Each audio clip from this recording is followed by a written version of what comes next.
So I went all the way down to the trap in ATL. Oh yeah, so I let T.I., you know what I'm saying, to see how they do it. Cause I know how we do it in the hood and the N.O. It's street, it's real street. I've been a street nigga my whole life. I was raised in them, wild out, flighted for nights and days in them. Nigga, I played in them, I told the kids in them. In 7th grade, I started trying to get paid in them. If you ain't real, you ain't gonna be safe in them. Bitch niggas get jacked and they whore get raped with them. I done saw niggas get stabbed and shot dead in them. No reppin', I bust my share heads in them. Leave caught niggas down bad and bust lead in them.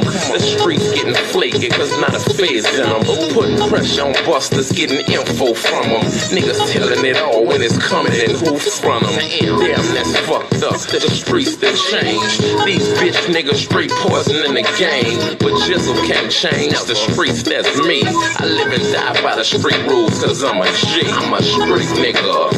A street nigga. That's what I've been and that's what I'm gon' be, nigga. I'm a street nigga. A straight street nigga. I was taught it by my play like a G, nigga. I'm a street nigga. A street nigga. That's what I've been and that's what I'm gon' be, nigga. I'm a street nigga. A straight street nigga. I was taught it by my play like a G, nigga. A nigga thorough as they come. Was raised in the gutters in the slum. Known as the number runner son. And the dope man nephew who uncle on the run. The candidate grandbaby hustle for the fun. The yeah was sold daily from the dust to the chrome. Like easy in the 80s, nigga stayed in the sun. I swore I'd never run, so I stayed with a gun. I kept my little 380 with the blade to the sun. All I fit with God, play my card, how it come. I'ma stand like a man till it's all said and done. And that's even if they run niggas, cause I know I run with a clique of wild, misguided, underprivileged young niggas. Give a fuck who you is or where you from, nigga. You can get it, we taking over the city. I was raised in the belly of the beast, to say the least. My role model was doing time, so I learned from the streets. I'm a street nigga. A street nigga. That's what I've been and that's what I'm gon' be, nigga. I'm a street nigga. A straight street nigga. I was taught it by my play like a G, nigga. I'm a street nigga. A street. Yeah, nigga, yeah. Shit real round here. Yeah, nigga, yeah. Shit real round here. If you want it, you can get it, my nigga. Shit real round here.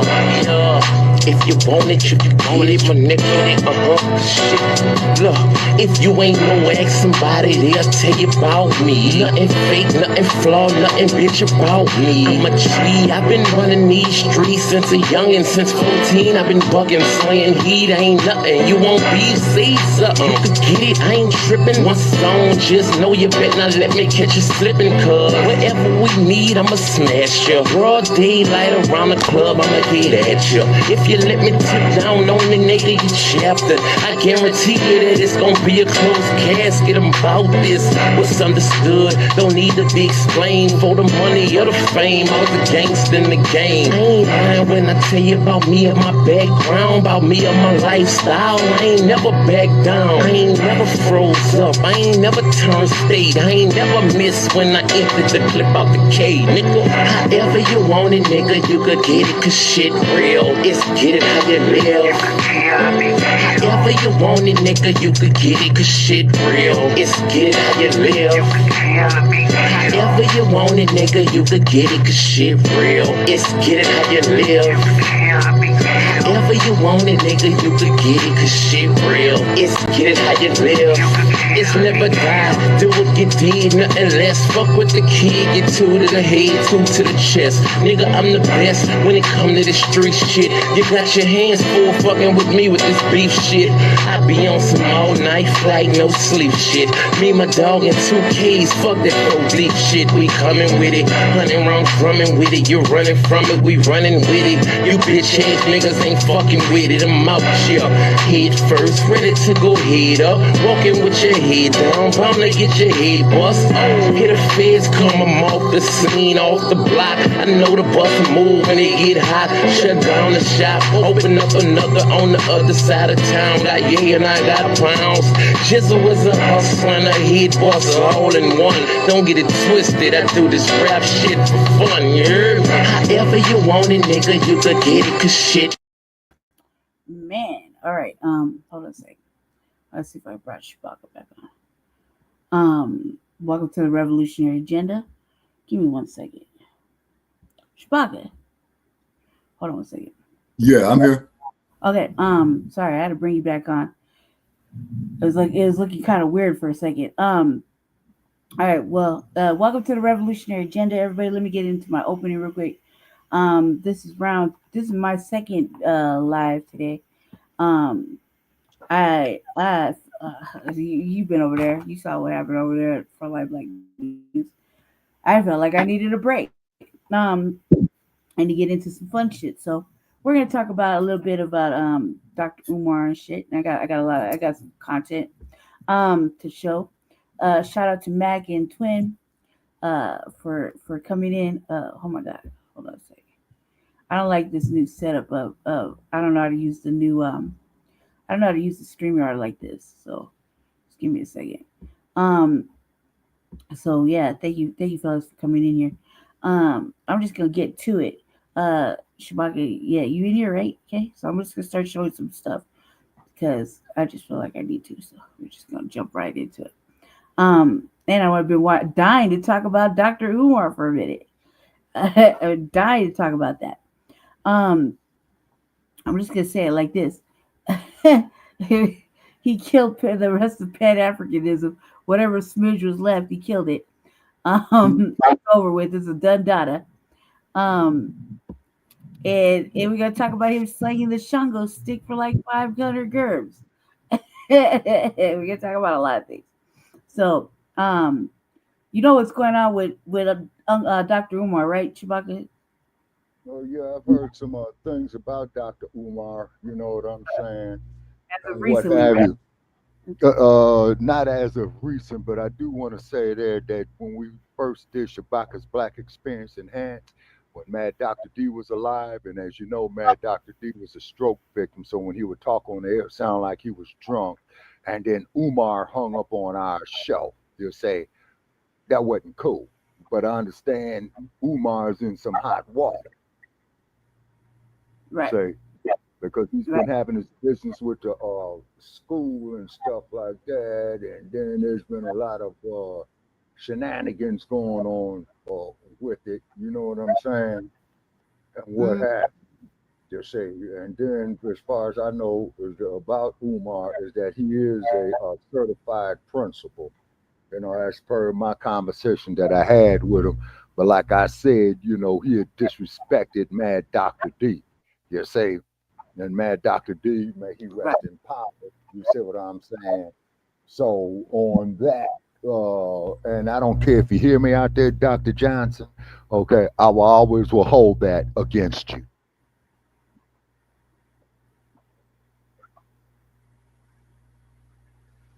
Right. And Okay. what was it? I guess I'll speak to it. What do I feel about new? Look, so a little context. You know, I kind of covered it over the RVA a few times. A little context. Hold on a second. Let me fix this because I don't like the way it looks. 1 second. Little context. So I don't know. Dr. Umar rubbed some bitches the wrong way, I suppose. I don't know how I really got started, but you know, this broad right here on the screen decided to go air him out, like air out all his business, from his mama to the way he lived to everything, you know, just put his shit out there. Basically, they goosed a couple times, you know, whatever. He brought her into his crib. She said he lived like a hoarder. She said he got his mama. He was looking after his mother. I don't know, whatever. I got a lot of questions for this. I got a lot of questions that nobody really asked, but basically he said that the mother lives in kind of like in squalor. Whoop whoop whoop. The lady was talking like real reckless. In my opinion, and I say this because like you don't talk about nobody's goddamn mama in the first place. No, you don't. You don't That's the fact. anybody's goddamn mama, no matter what condition the woman is in. You definitely don't talk about somebody's mama's the way their mama's physical health, well being, hygiene, any of that shit. You sure as fuck don't do it live on somebody's fucking raggedy ass platform. Those right there would get you beat up quick. Like I can see you just getting slapped the fuck out. Like you go air somebody's mama out. Like one thing you got a problem with, old boy. It's another thing that you talking real ugly and reckless about somebody's mother that's can't, really provide or take care of herself. Because that's how it was put that she's kind of, she needs to be cared for, right? And if you goosing on somebody, like in my opinion, this is my opinion only, you know, you goosing on somebody, you in their crib, you kind of like, meandering around. They kind of live kind of, a little on the hoarderish side of things, right? I mean, but you goosing on cuz why don't you, like pick up a little bit as a woman, or you see his mama kind of, need some extra help. All right, instead of disrespecting, why don't you actually go get the broad the help she needs? Instead of disrespecting. Like those right there, when you talk about somebody's mama in that manner and the manner she was talking, I mean, like really, really, really foul shit, like about the ladies, the ladies' overall personal care. There really is nobody's goddamn business but the Lord's and the doctors and his. That's it, really. Then I mean, I could not justify not putting hands on the bitch. I would like to shake, like what the fuck is wrong with you? That's fighting words. That right there is an ass whooping off top. And he would be in his justifiable right mind if he just whooped off in that ass. I really would say that because you just don't do that disrespectful shit. You don't like him. You think he's whatever. You want to tell all his business. You want to talk about his stroke or whatever, his get down, coos, whatever. We'll giggle about it, but don't do that about somebody's mama, cause especially a woman that can't really defend herself, protect herself, or care for herself, or even get on the line and defend herself in any manner, or even take up for old boy. You dig? So that's my opinion, right? Um, yeah, yeah, right, all right. So so it started off where like this is where I caught up, where this broad gets on there, the one that's on the thing, and basically airs out his whole shit, right? For whatever on an interview of I think it was Storm Monroe. Dude's over there just eating it all up. He's just like egging her on. I felt like something she kind of, when somebody encouraged you to keep going, you might be inclined to make up some shit. I'm kind of intuitive. I feel like some of the things she said, if he didn't egg her on a little bit more, she wouldn't. She said, huh? Like, you heard what the fuck he said, guys.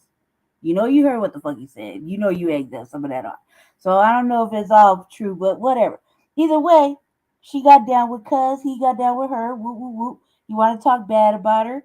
You want to talk about her in an ugly way? She wanted to decide to go ahead and get some internet get back. She shamed him and disrespected him. It was all over. We giggled. I laughed. I'm not even gonna front. I was there for it all. I was like salacious, right? And you know, at the end of it, it started to come out where she was going. It felt like she was going on a personal fucking vendetta to expose everything, and which we already kind. I mean, look, man, it's been like 12, 13 fucking years. That school ain't went up because, I mean, it's just a fucking, it's like we were living his motherfucking personal fantasy of it going on. We're like, yeah, dog, yeah, Umar, okay, yeah, yeah. Right, but I mean, come on now, right? So for her to put it all out there is like, which exposed other stuff. Then all of a sudden, he on the jack talking about, his shit got froze, his accounts got froze. There's all these activities. Whoop whoop whoop.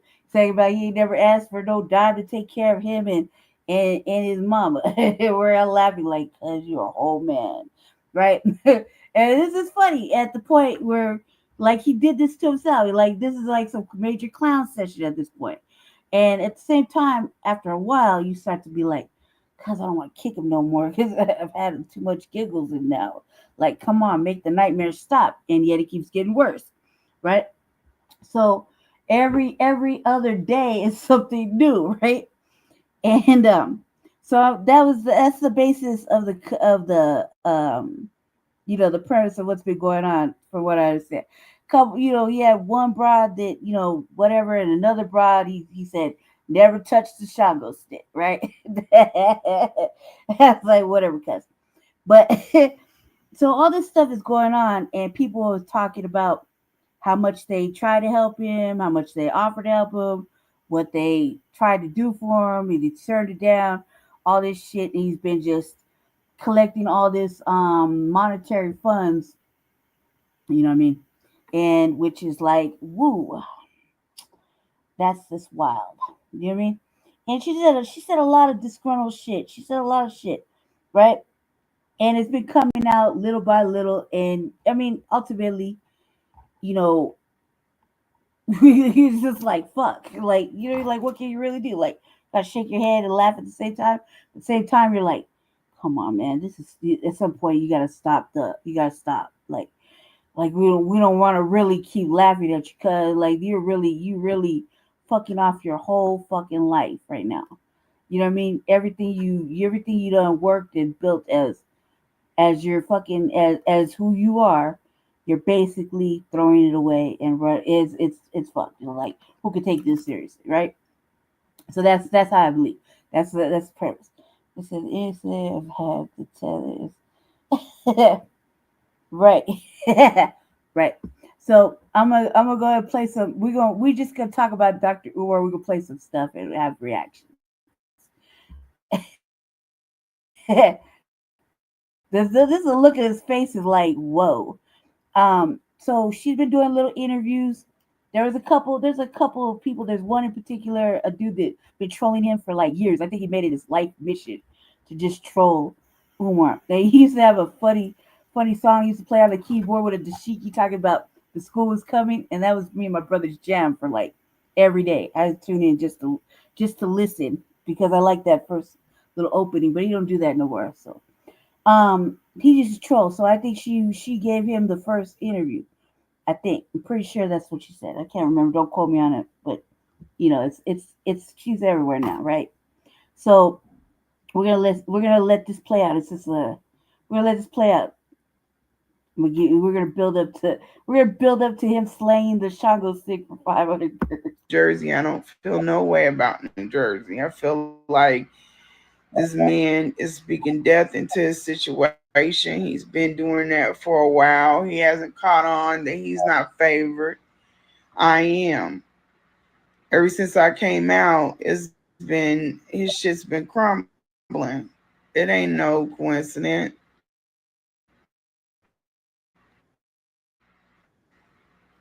It ain't no coincidence. He's saying that this is his mission. He's on his path. People have been put on your path to help you with this if it was to be, and you have fucked over every last one, including the councilwoman that reached out to your ass for 3 different times. That was your point of contact. You sat up there, everything canceled out. You sat up there in a car, and he said that he been sending emails and this and that, okay, but the point of contact reached out to him.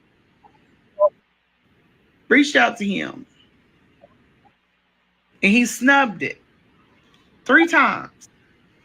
He's the person that could have issued a stay on the auction. They would have paused the auction. They would have gave you more time with the buildings to get them paid or whatever needs to be paid. You could have also gotten a little bit more time and maybe even some help with bringing down the balance that you had you reached out to the tax assessor's office, wherever. You could have got a lot of stuff done. And that's only two off the top of my head. And then the time that you did have to work, you brought this to your people right up to the last minute. You didn't want to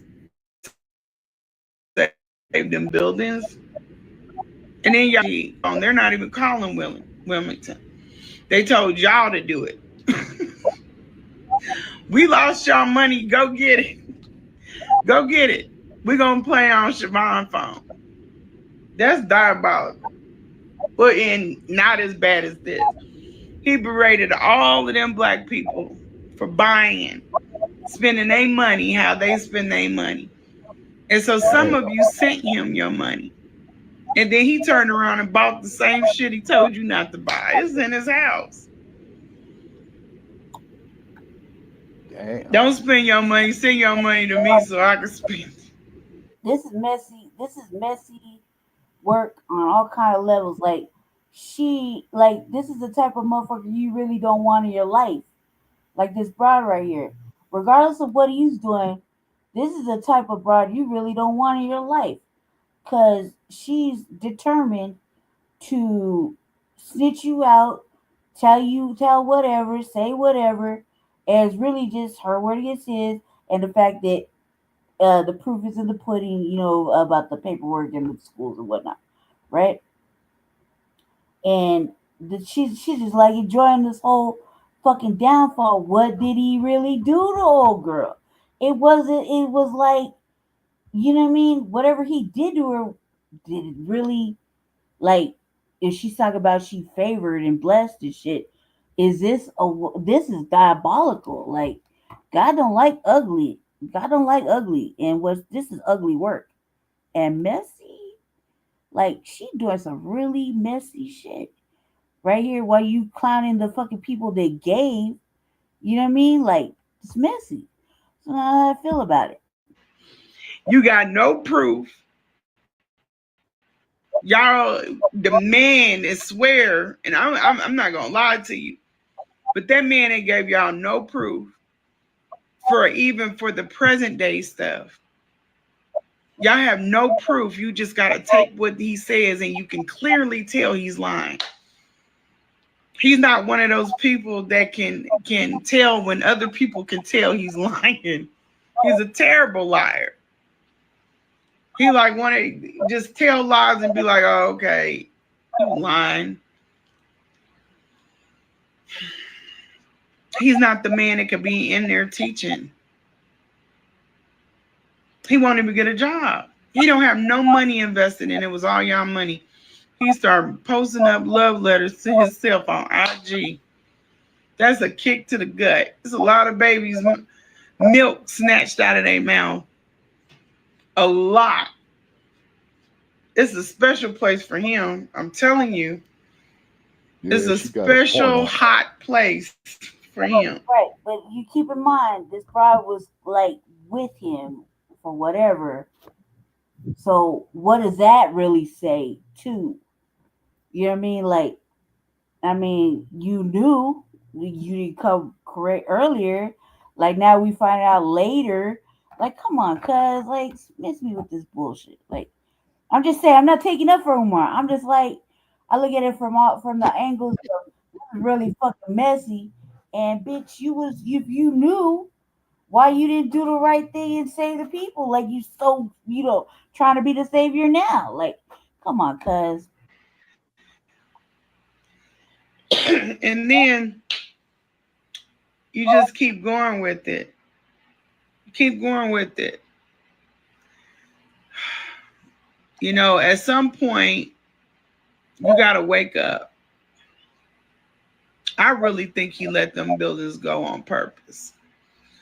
Knowing him, I say that He too. let him go on purpose. And then he had the audacity to stay up in New Jersey. He looking for another building.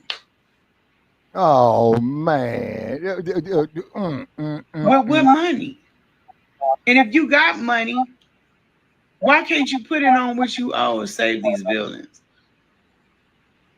There's this phantom check that's held up. I don't think it is. I think he got a little check from Don't Call Me White Girl. That's what he was waiting on. And that shit didn't hit. He called and checked the bank account, and it wasn't there. And he figured it out. If that, you never know. You shouldn't even be guessing with this stuff.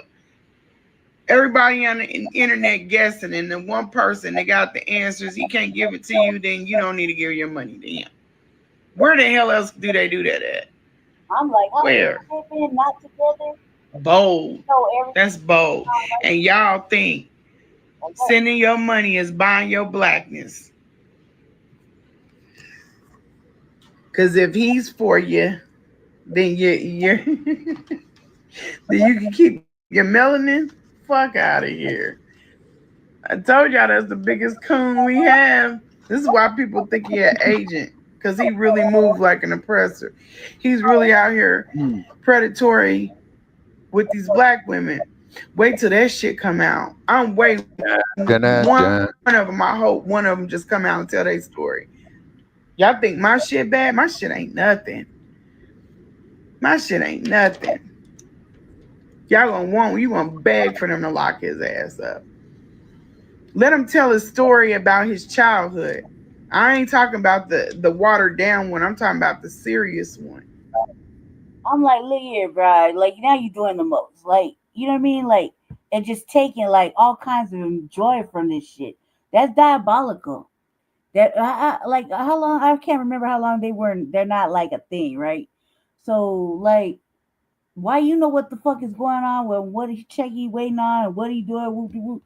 Like, you know what I mean? Like, it's kind of weird, real goofy, real weird. That's real weird.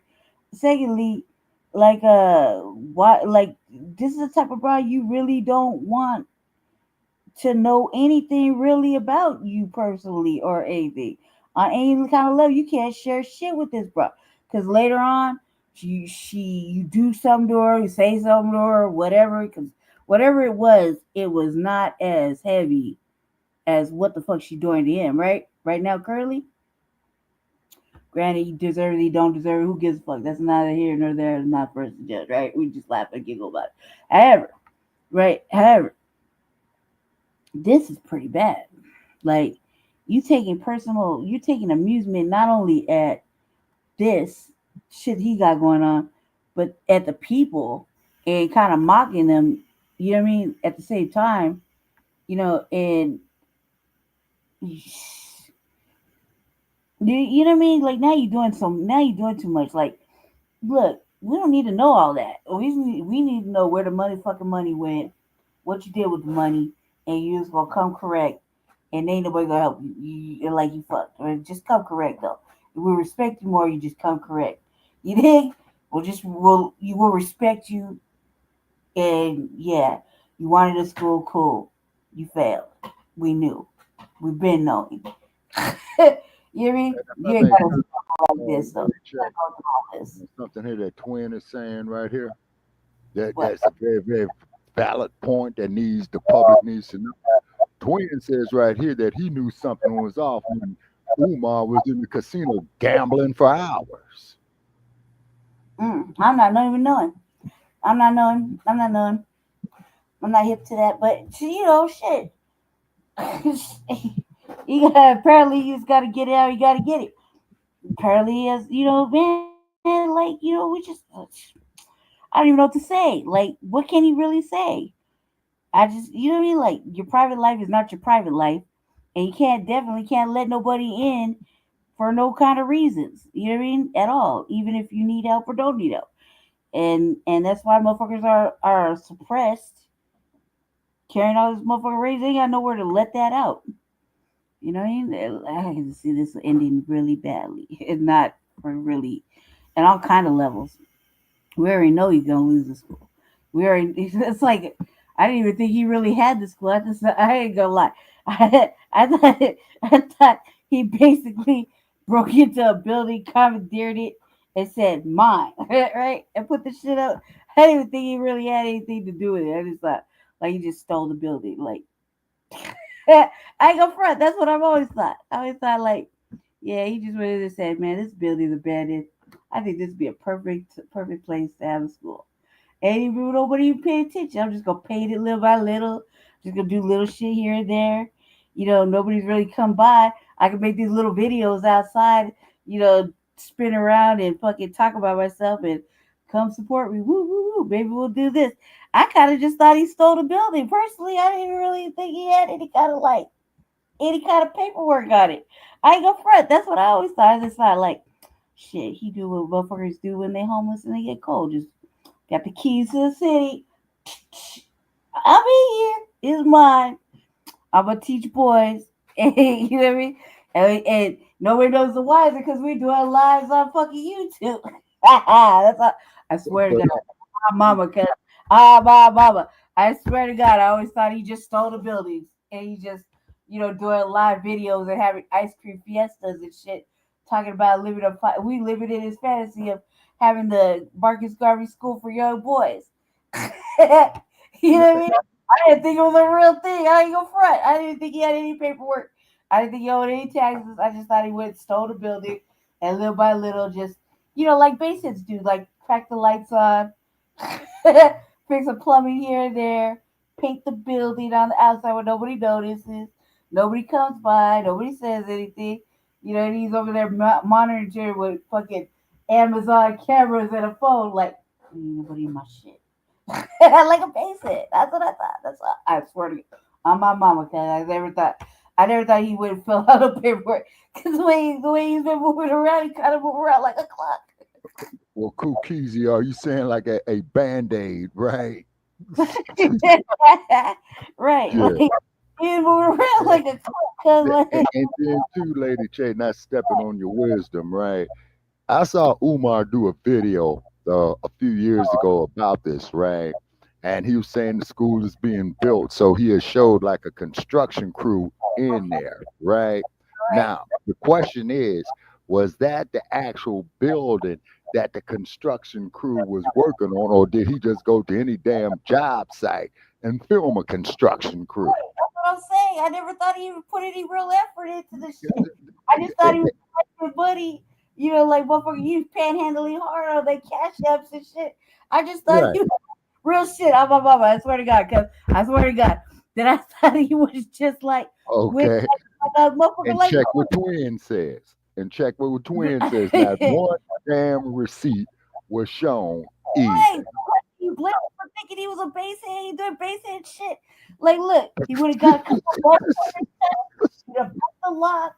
He got Amazon cameras on every little angle. He manning it on the phone. It's not set up through nothing. He got little fucking these little fucking siren things you click on the windows. They're not even real. Just kiss windows like wee wee wee. It's not even a real shit, right? And he's over there just manning. He's like, look, we doing some real work in the school. He over there mobbing around in some abandoned shit that's getting painted like a hospital or something. And look, they painting the walls. And we working on the AC. We can really use them donations. And all in all, he's over there broken into a building. And he's just, doing crackhead shit little by little. Oh, yeah.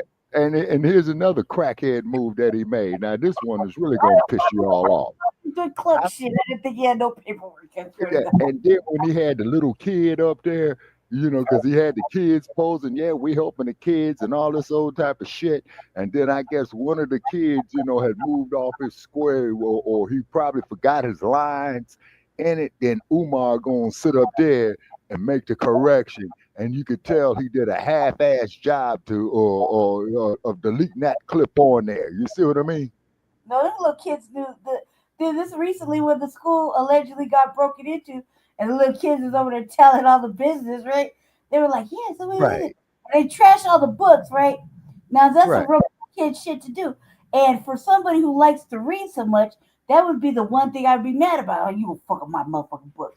Okay, and then keep in mind with him having a doctorate degree, all you are doing is a lot of reading to get that doctorate degree. Now, if memory serves me correct, he's got to write a dissertation too. Now, where's his dissertation at for his doctorate degree? I don't even know, but let's just talk about the fact that I just seen a video of him over there doing a little talk in Africa. I think it was Ghana. I can't remember. Don't quote me on it. Hot Boy State. No, it was Ghana. It was Ghana. With the youngins, right? And he's hollering at him, right? He's hollering at him. He's hollering at him. Talking about, I can't remember. I think he was talking about stuff that's going on over here in America or whatever. Talking about what he wants them to be and go to school there and all this extra shit, right? But he's hollering, and I'm like, look, man, they paid you to come here. You didn't calm down. You know what I mean? And the kids was in the neighborhood are like, whatever. What about the dude that came and said, I've been waiting on this school since I was 12 years old. Yeah, grown man now. And the dude is like 25 years old. A grown man. Right. That's what I'm talking about. Never gonna be built. You probably would kick the can down the street, like yeah. Stop and Umar's up here bumping people's head with this bullshit, as they say in LA. And time he doing it with all this shit going on the internet, you got bitches to come. Is that you? I want to hug up on Dr. Umar while he's over there got all this salacious fucking shit going on. No, and all this fucking bad stuff. Bitches talking about his get down and the way he lives, and a motherfucking school that really isn't a school, and all the shit that and fucking frozen accounts and all this extra shit. And here come the bitches like, can I take a picture with? He's like, sure, sister, sure. Like, come on, cuz he's still getting pussy out all that too. Like, as they say, Lady Che, whatever money he got and his money, he been tricking it off.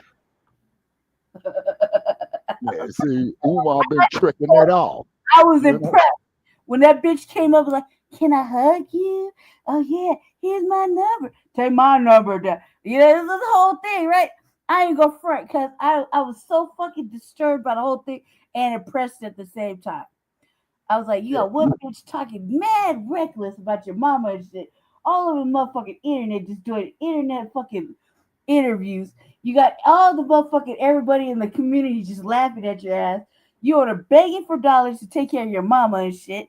And all this other stuff. And you still managed to pull a bitch all at the same time. I was mad. I was like disgusted. Okay, see, Lady Che, you can't make this shit up. You see what I'm saying? You can't make this shit up. You see what I mean? I was like, damn. Did she not get on the internet at all? Did she even know who he is?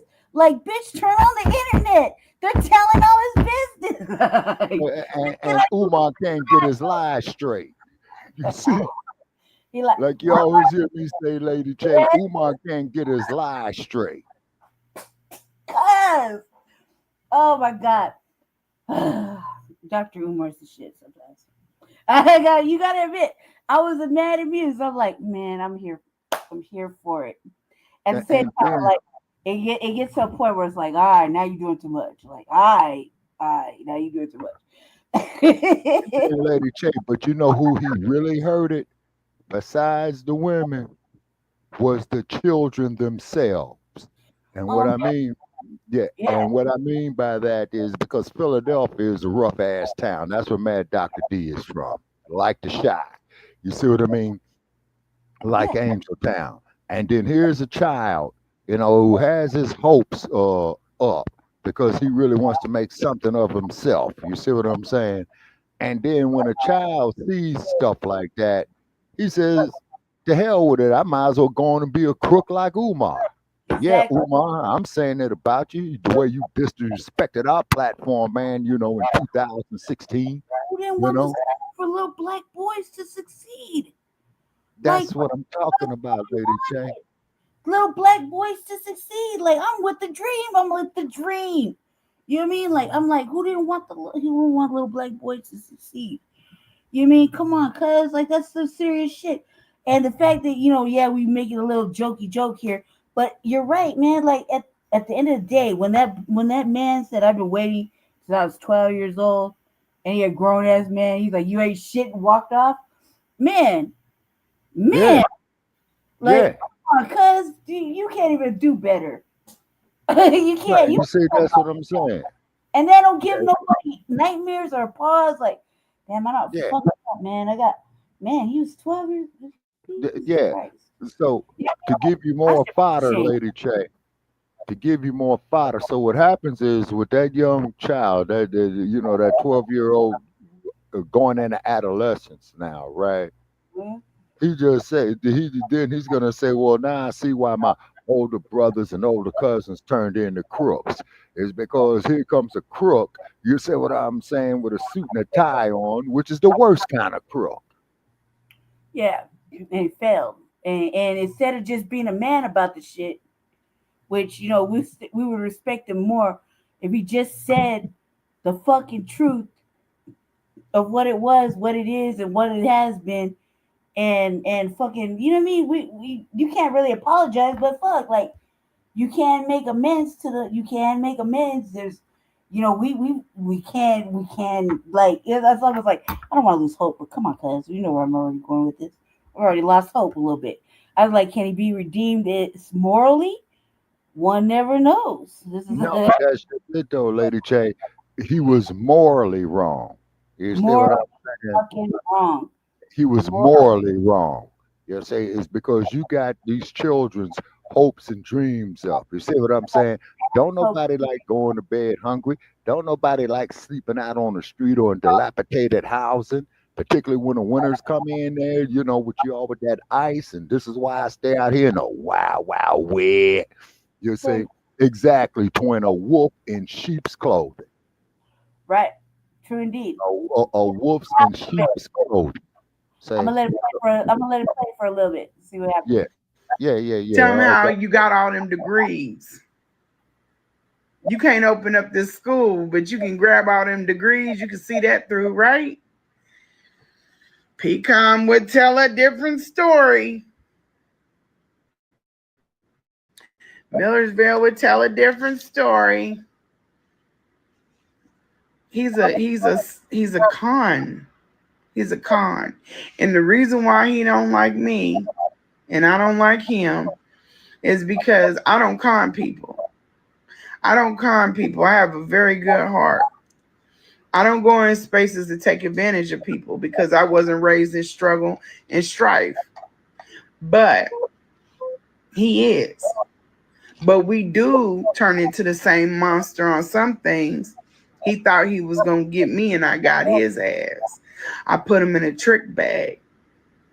So y'all be focused on the wrong shit. That means Y'all thought that this man was super duper intelligent. He's as dumb as a box of rocks. Nah, that's dumb. He can't see himself out of this mess. He couldn't see himself out of fucking crayon box. And y'all steadily handing Right. over money because you feel like that's you getting black excellence. I think I gotta go back and rewatch that first interview because I forgot what the fuck. I forgot what the fuck happened. Like what the fuck. She's so fucking irate about. But I don't like that language. Like I put him in like, come on, cuz. Uh, no, you didn't. No, you didn't. Like you gave up the ass. You went to the motel. You gave up the ass because plenty of times stop the cap a lot. Okay, at least 5 times, right? And so you was with the get down of whatever the fuck he's got going on. So no, no. You flew him out, he flew you out, or whatever. Oh, you flew him out. I think she flew him out. So I don't ever think him going flying anybody out is possible. You think? But I was like, all right, cuz whatever. But like that's just crazy. Let's see. Okay, hold on a second. All right. I got some cartoons in here that are kind of funny too. Hold on a sec. Let's see what happens with this. There's a lot of people that try to help and make try to offer to buy the school and all that stuff. I think I was listening to Tariq too. So some tether asked Tariq if he was gonna. I got some news today and I jumped right on it. Dr. Umar's school is being auctioned off in Delaware. What's good, everybody? It's your boy, O'Shea Duke Jackson, back at it again with another episode of the Celebrity Junk. By now, we all know the criticisms that have come towards Dr. Umar Johnson and the losing of his school. I don't think there's any reason why we need to go ahead and play the voice notes or past videos of him admitting he needs $40,000. We don't need to do that. Everybody's been talking about it, so it's not important to do so. But I want to focus on a group of people who now think that this is funny. White folks, okay? Now, again, Dr. Umar Johnson's content doesn't really align with white people so much. I mean, he doesn't really talk about white supremacy all the time. He does mention it, but, you know, I wouldn't consider a lot of Dr. Umar Johnson's content race baity. He's very versatile and well read. And so he can talk about white supremacy, but he can talk about a lot of the situations going on within the Black world. Okay, and that's typically what he does. He uses his intellectual gifts and knowledge to discuss a wide variety of things. This is where he is the strongest. However, because Dr. Umar Johnson is a known public figure, there are people who are also rejoicing in his downfall. And I have found a white guy who also is making fun of Dr. Umar Johnson's downfall. I got some news today and I jumped right on it. Dr. Umar's school is being auctioned off in Delaware. Yeah, and we're gonna buy it. We already saw the pictures. It's gonna take us. We're gonna have to go over there. It's gonna take us a couple weekends to get the electrical and the floor done. But yeah, me and a couple Mexicans are gonna knock it out in about a month. The paperwork's a little longer. We're gonna name it Whipper University, whites only. Now, in this clip, this particular YouTuber. Now I know this guy may be trolling, but he's saying something that's pretty interesting. We are going to take your school and turn it into the Whipper University, whites only. So basically, you're so pathetic. Okay, you're going to lose a school. You don't want to spend any money, or you can't do anything right. We're going to come and buy your school. We're going to take your school from you, and what you meant to do with it to benefit your people, we're going to take it to benefit our people. And this is typically, and even though maybe trolling, this is what other groups do. Other groups capitalize on Black Americans, African Americans, however you diasporans issues. Okay, problems that we can't do. We can't keep it tight. We can't do what we're supposed to do. So what happens is they're going to come in and fix it. And then whatever. Look. Oh my God. My head started shaking right there. Like, the caudacity, the fucking caudacity. Like, you're like, oh, that's why we can't be doing this shit, Black family. We can't be doing this shit because they revel, motherfucking white people revel in our fucking shames and all our fucking miseries, everything we fucking go through. They capitalize on it and they try to pull in the old white boy swoop in. And just the fact that he said it is enough to fucking make everybody fucking irate, whether it's true or not. The fact that he said you're gonna take a couple of Mexicans over there and knock that shit out, the paperwork, you're gonna change it, you're gonna do whatever, right? In a predominant, what is that? That's a predominantly Black area, right? Where that school is? I believe so. Yeah. See, unfortunately, Mad Dr. D is not here because Mad Dr. D grew up in Philadelphia. Right. So normally I would call him and ask him, where that area is right there. You see. Because the little kids were outside, let's just say it's predominantly mostly Black, right? Where that little school is and stuff. Let's just say hypothetically, right? Because every time we see Black kids and stuff, they're little Black kids riding their little scooters on the bikes, Black women mobbing around, you know what I mean? So let's just say it's predominantly Black just from what we can tell, right? Let's just say hypothetically, right? Oh my God. Are you serious? Like, just the thought of that alone is like, you treacherous motherfucking devilish motherfucking white bastard. How could you? Like, and not only that, like, how could now that anybody heard it, how could we even let that happen? I'd rather see him lose it. I'd rather see the school burn down versus them have it. You dig? Because that right there is anti-black racism right there off bat. You know they're going to be doing anti-black terrorism. You know they will. You know they will. You know they're gonna fucking terrorize all the black people in that area, whether it be a teenager, a child, a woman, a young man, a fucking man, an elder. You know that because that's the intent. That's the intent. They got a whole business, a whole building to fucking gather, congregate, and terrorize. Mm-hmm. You think so? Just the thought alone of them coming into the neighborhood, just on that nefarious fucking thought process, I'd rather see the fucking school burn to the motherfucking ground. Real shit, like a bolt of light, take that motherfucker down. Why? Because if he can't have it, they sure as fuck can't have it. Like real, you know, regardless if he stole it, he didn't steal it, he fucking frauded the people. You know, whatever the intent was for little black boys, and then he had the little girls' school, whatever, right?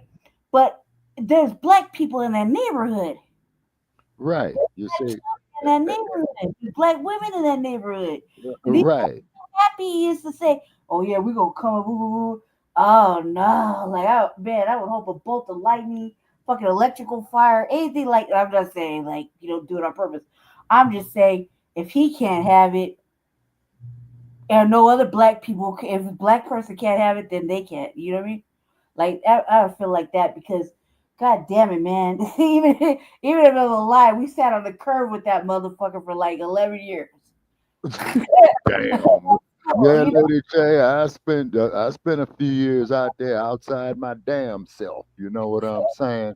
And then the cold part about it is that what these white folk are gonna do, and I'm gonna bet you dollars to donuts just for them with their spite. They're gonna turn it into a juvenile detention center.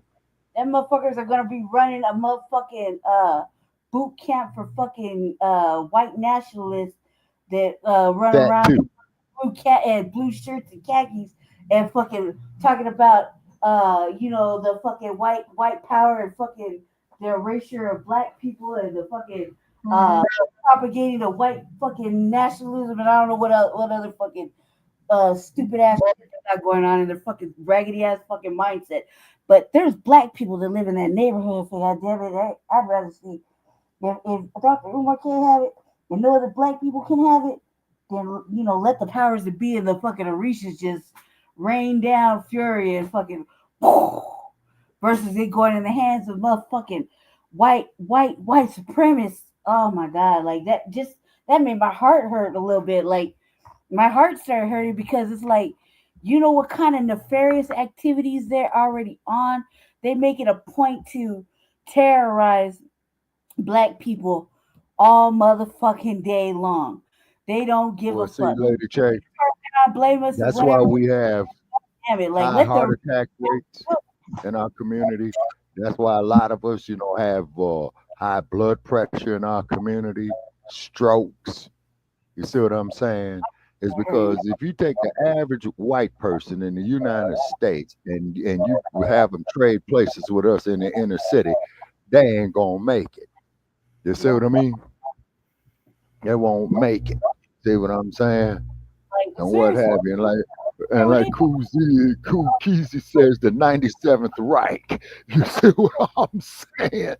Exactly right. That's exactly right. I don't care. It sounds like real crazy talk, right? Because I'm saying that, but it's because we sat on the curb with Dr. Umar as he propagated a fairy tale of a fucking school for young black boys for like God knows what, 11 years, right?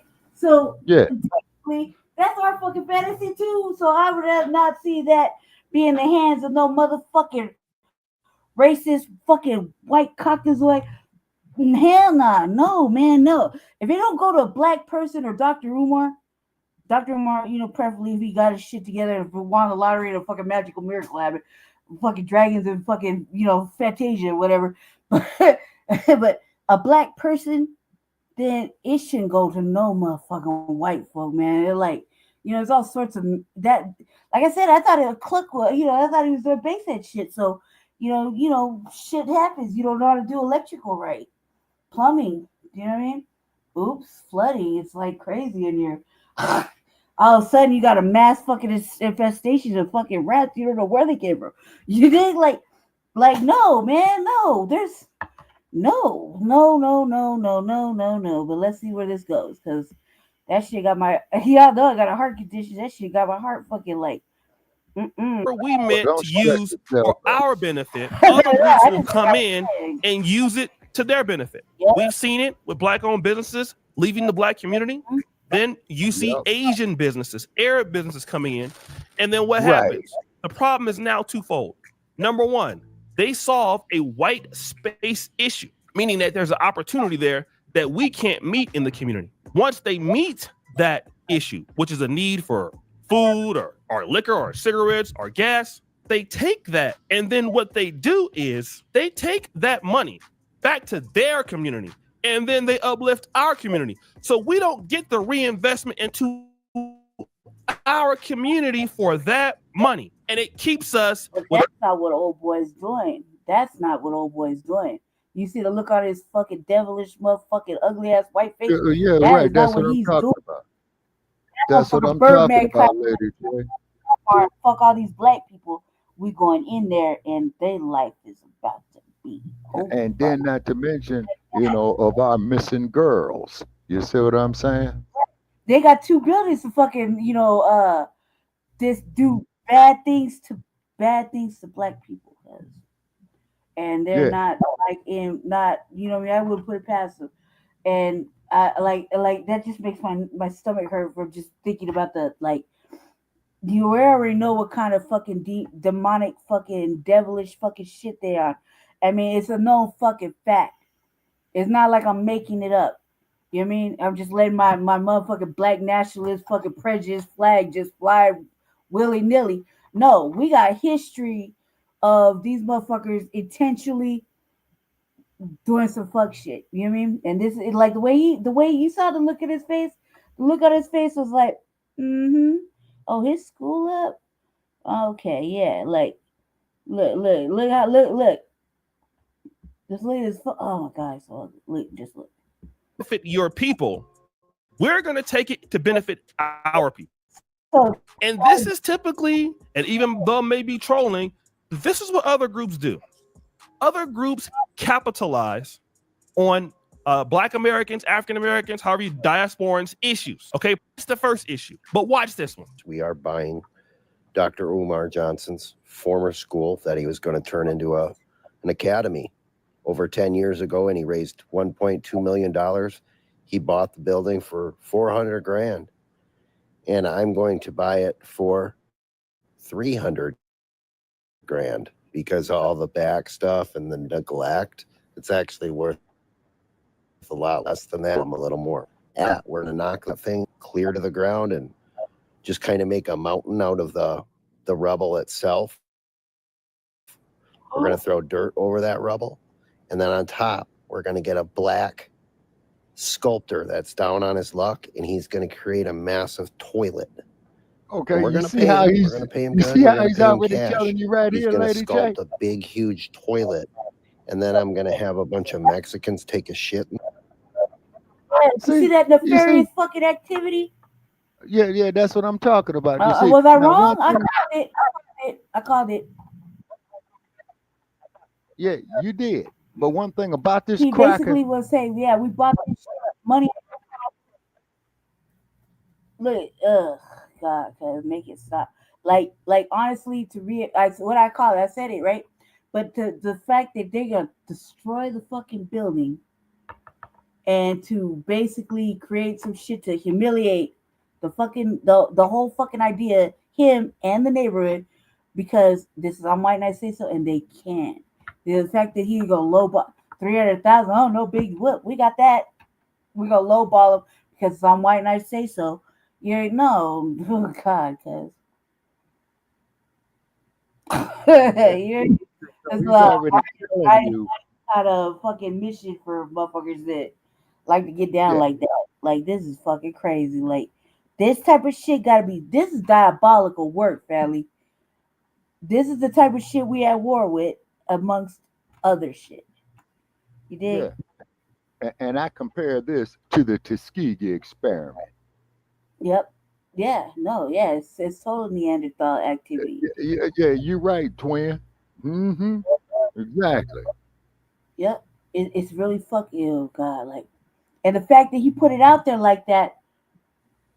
Yeah, nobody's paying. Like, you like where's Umar on this fucking topic? Like, toilet for diversity, and that's what's going to sit there, and it's just kind of a symbol, you know, to where all you dumbass people put in $1.2 million. Now he's talking about funny stuff. Okay, we're gonna go ahead on and get a black sculptor, make a big toilet, let other communities come in and take a crap, and basically starts laughing at everybody who's donated money to the school. All right, this guy by the name is Philip Don Grande. Okay, I think this guy does I don't know, trolling or comedy, but it's interesting because Don Grande, like your dick is that big. No, you really got little dick energy and you're white. So, you know, stop with the miss that. You wish it was that big. Hold on. Because look at the hashtags on the video. Bamboozled, ripped off, hashtag white and Mexican alliance, comedy, dead dream, black education. I'm not going to say that this person is a racist or anything like that.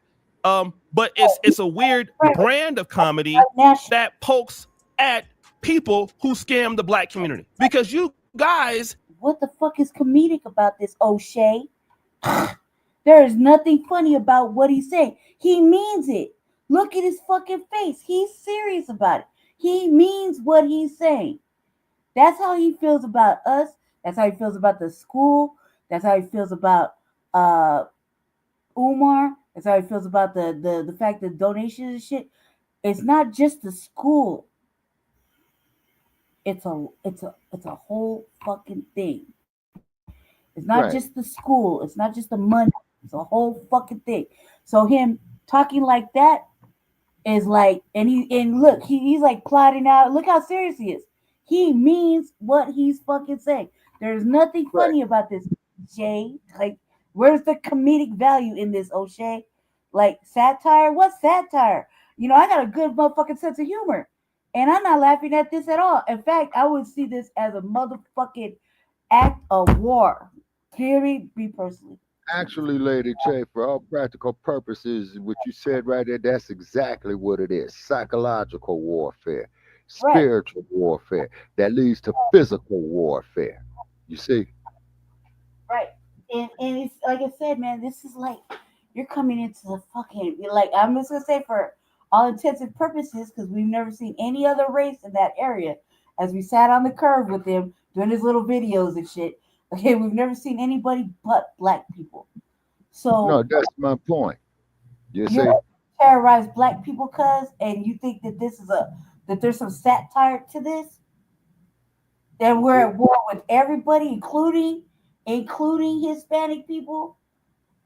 We're at war with everybody. You're on top of the list, fucking. This is a white nationalist. This is a white supremacist. It's not suspected. This is not a fucking act of mystery. This is a fucking racist white supremacist.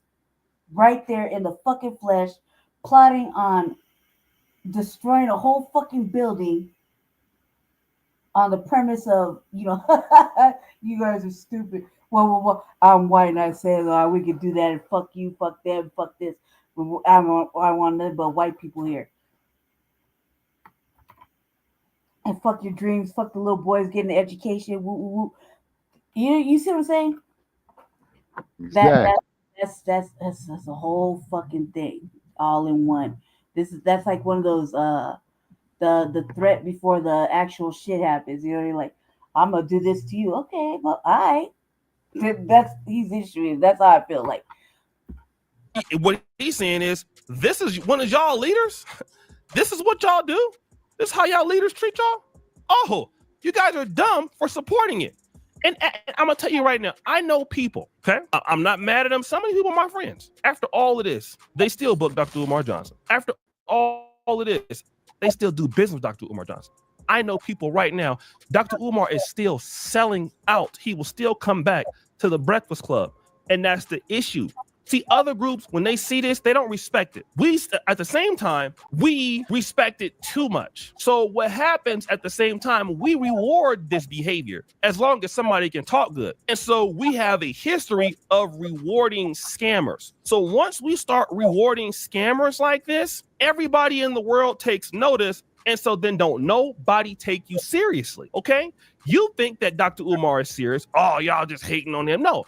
When people know that you can't develop, because white folks, other groups in the community, I've lived in Poland. People understand when you are a group that's developing. And I can tell you, because now I live here, okay? I talk to Africans, and they're very aware of when other groups come here and are successful and do very well, and when others are not, okay? They understand. And see, just because, you know, we're the so-called Black Americans and all of that, when you are putting people in positions to win and they don't develop, other groups look at you and they lose respect. And so now, instead of looking at you as a strategic partnership, they look at you as strategic dominance, because you're nobody to be taken seriously. And so this is how other groups typically feel when they see somebody. Even if that's the case, at this point, after seeing this video, it doesn't even matter at this point now, because it's like, it's still Dr. Umar, you know what I mean? Like, and it's still Dr. Umar, you know what I mean? At the end of the day, regardless of what the fuck is happening, would we really let some motherfucking racist, white supremacist fucking go after our brother or sister, regardless of what the fuck they did or didn't do, or said or didn't do? And with this kind of motherfucking dangerous mentality, really? Yeah. Would He's we predatory. really and watch all that happen to him just because we feel kind of slighted because he lied and he did what he did? You know what I mean? Really? And we really gonna turn our back on not just the Prince of Pan Africanism, okay, yeah, whatever, right? But the fact that he was the one that taught us about keeping money in the Black community. Right. You marry Black, you stay Black, you keep the money in the community, versus that money going outside when you do interracial sexual access to other races. They get the benefit of the financial impact. Right. And You to see, and to give you more weight to your brother that educated us to some degree, regardless of what the fuck shit he did personally. You know what I mean? What he's going through, really gonna let a motherfucking racist white supremacist go after him like to that point? Or what are we then? We're no better than he is. If we let that happen. You see what I'm saying? Well, see, all right, because see, like what this dude is about right here, okay, that you got up there on your picture right there, is about divide and conquer. Right. You see, and Umar handed him the tools to do it. Right. But okay, you're right. You're right. Yeah. He handed him the tools to do it. We let it happen, or do we fucking intervene because that's our brother, regardless of whatever the fuck? Okay, and we like let I him said, and really cause harm in the motherfucking Black community because they can. Regardless, no, I don't forgive Umar. I cannot forgive Umar for that, because as I stated of how he slighted us, on Shabaka's Black Experience Enhanced with Mad Dr. D. So I cannot forgive Umar. No, and the thing is that I cannot will say is that I'm not surprised by this behavior by Umar. You see what I mean? Right. I'm just putting it out there though, like as a food for thought, kind of thought-provoking question. We already know what he did. We know how bad it is. But we really gonna let a motherfucker like this go after him or whatever the fuck whatever, just because they can, and destroy a Black community because they can? Are we really that kind? Well, we could chastise them later, not away from fucking white prying eyes that are enjoying this fucking this fucking shit show. You know what I mean? We can chastise and punish them however we want to. We're a fucking cancel culture. You know what I mean? Of course, we can have our way with it. However, you know, we punish other motherfuckers that fuck up. But are we really gonna let somebody go like a white supremacist, a racist, white nationalist supremacist whose fucking only sole fucking mission is to maim and harm and fucking, you know what I mean? Are we really gonna let that happen? Like, would you really let that happen? Secretly ask No, yourself. you can't let that happen. We can't let that happen for the sake of the children. For the sake of the Children are the future. You see what I'm saying? Because these individuals here is coming up here saying that girls can be boys and that boys can be girls. Mm-hmm. It don't work like that. You see what I'm saying? I'm just because saying, you got two different dynamics right there. I couldn't do it. I couldn't do it because I just couldn't. I couldn't do it. I would figure out a way to fucking chastise the fuck out of him away from prying white eyes and punish him however we punish him.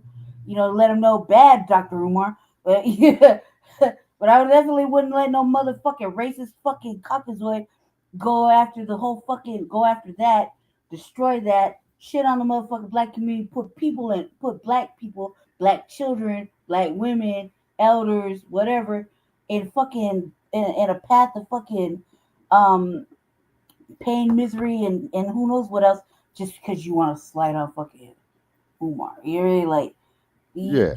we know how to punish motherfuckers that we know how to punish them. You know what I mean? Well, he's getting punished now because his ass is being exposed. Right. You see? Right. So his ass is being exposed. Does he enjoy the misery that's happening, and he's reveling in the fact that he could do that and cause that kind of harm. He ain't saying it, but his face is sure telling it. He did. Oh, absolutely. And how long has he supposed to been building this school now? At least 10 years that I know of. Right. Right. Yeah, but I'm saying, yeah. Yeah, I think y'all know where I'm going with this. Yeah, about 10, hell, you could build a damn Sears Tower in 5 years. Yeah, I mean, look, there's been plenty of motherfuckers that built schools online in less time with less fucking effort. Look at the Discord. Got whole black fucking metaphysical schools on there teaching nothing but black education from the top to the bottom, right? Full tuitions and everything. And it's even for the low. It's not even really a costly thing, right? You homeschool your kid and just give them nothing but black education, right? Just full, no white shit, no mixing, no fucking history, none of that shit. Just full black experience, right? And you can find all kinds of little schools like that, right? So this is he kind of fucked up. Yeah, he fucked up, but he fucked up to the point where we're gonna let him be in harm's way. What kind of motherfuckers are we? You know what I mean? If we're the moral compass, and we fight racism, white supremacy on a day-to-day basis, all day long, eat it, breathe it, love it, fucking die by it, then we can't let that kind of shit at least pass. Like, at least got to do something like this could be shut down before it even happens. You know what I mean? I think they said, "Oh boy's name." I think you need a welfare check. Yeah. And you see, but like Dr. I said, Umar Johnson. Yeah, I'm gonna test that motherfucker's gangster. You know, test his temperature, see if you really feeling that kind of way. Bet you don't. You know what I mean? Right. Motherfucker need a check by you. And people fail in the community, people scam in the community. They look at you as you cannot even, present opportunities for yourself. You can't even present things that take care of your own people. So why should the money and manage the money so that it doesn't get spent? You need us. You can't even trust yourself to deliver the things. And here you are blaming that when we encounter white, what do they know? When you encounter whites and they know that you are black, they don't care about what you are, African, Jamaican, just like when you see Asians. Do you care that it's whatever on the world stage? So on the world stage, if blacks have similar problems and similar issues, we may understand that it's different, but the world stage don't understand it is different. and then it comes typical. Okay, that's what they do. And we got to understand that our reputation worldwide as blacks suffers when you get somebody like Dr. Umar Johnson does this. Yeah. You're right, twin. Absolutely. But like the band-aid is fully fucking off now, and the wound is fucking exposed and festering. What do we do now? What do we do now? You know what I mean? With that information, like that wound is fucking festering. It is gonna lead to fucking all kinds of fucking infection and wrath. And like, what do we do? And like, fuck him, but what do we do? You know what I mean? So yeah, I feel like let's find out some more. Let's just see if there's any more further information, because that shit made my whole body hurt, like from just the fact that was like ugly. Okay, here we go.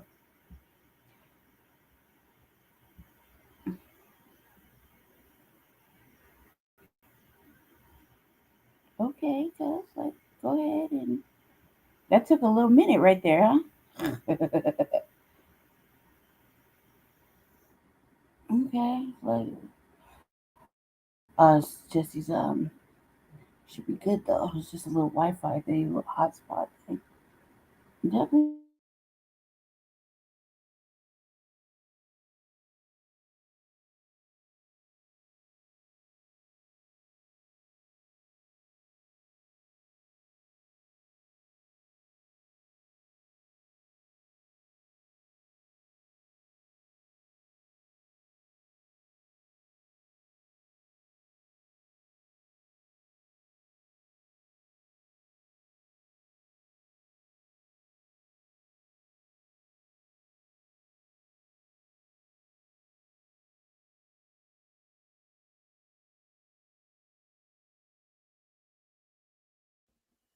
Lady Che, you still there? Okay. Hmm.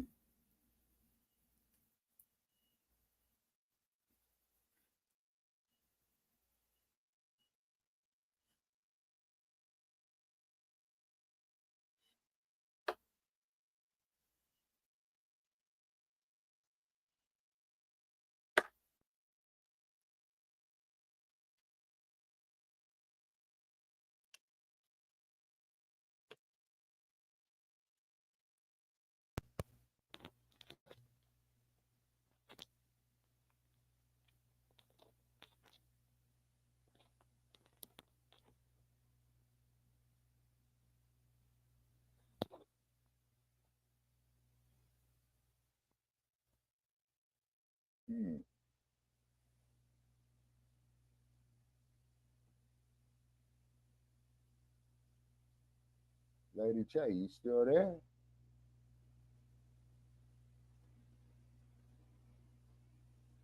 Okay, technical difficulties. Okay, hold tight. Okay. Well, anyway, this is what they do to us. Yeah.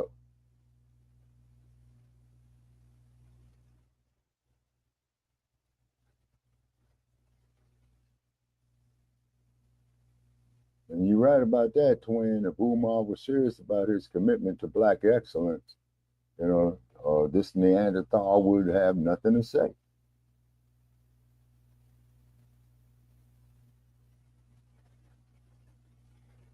All right, holding tight, twin. All right.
What happened?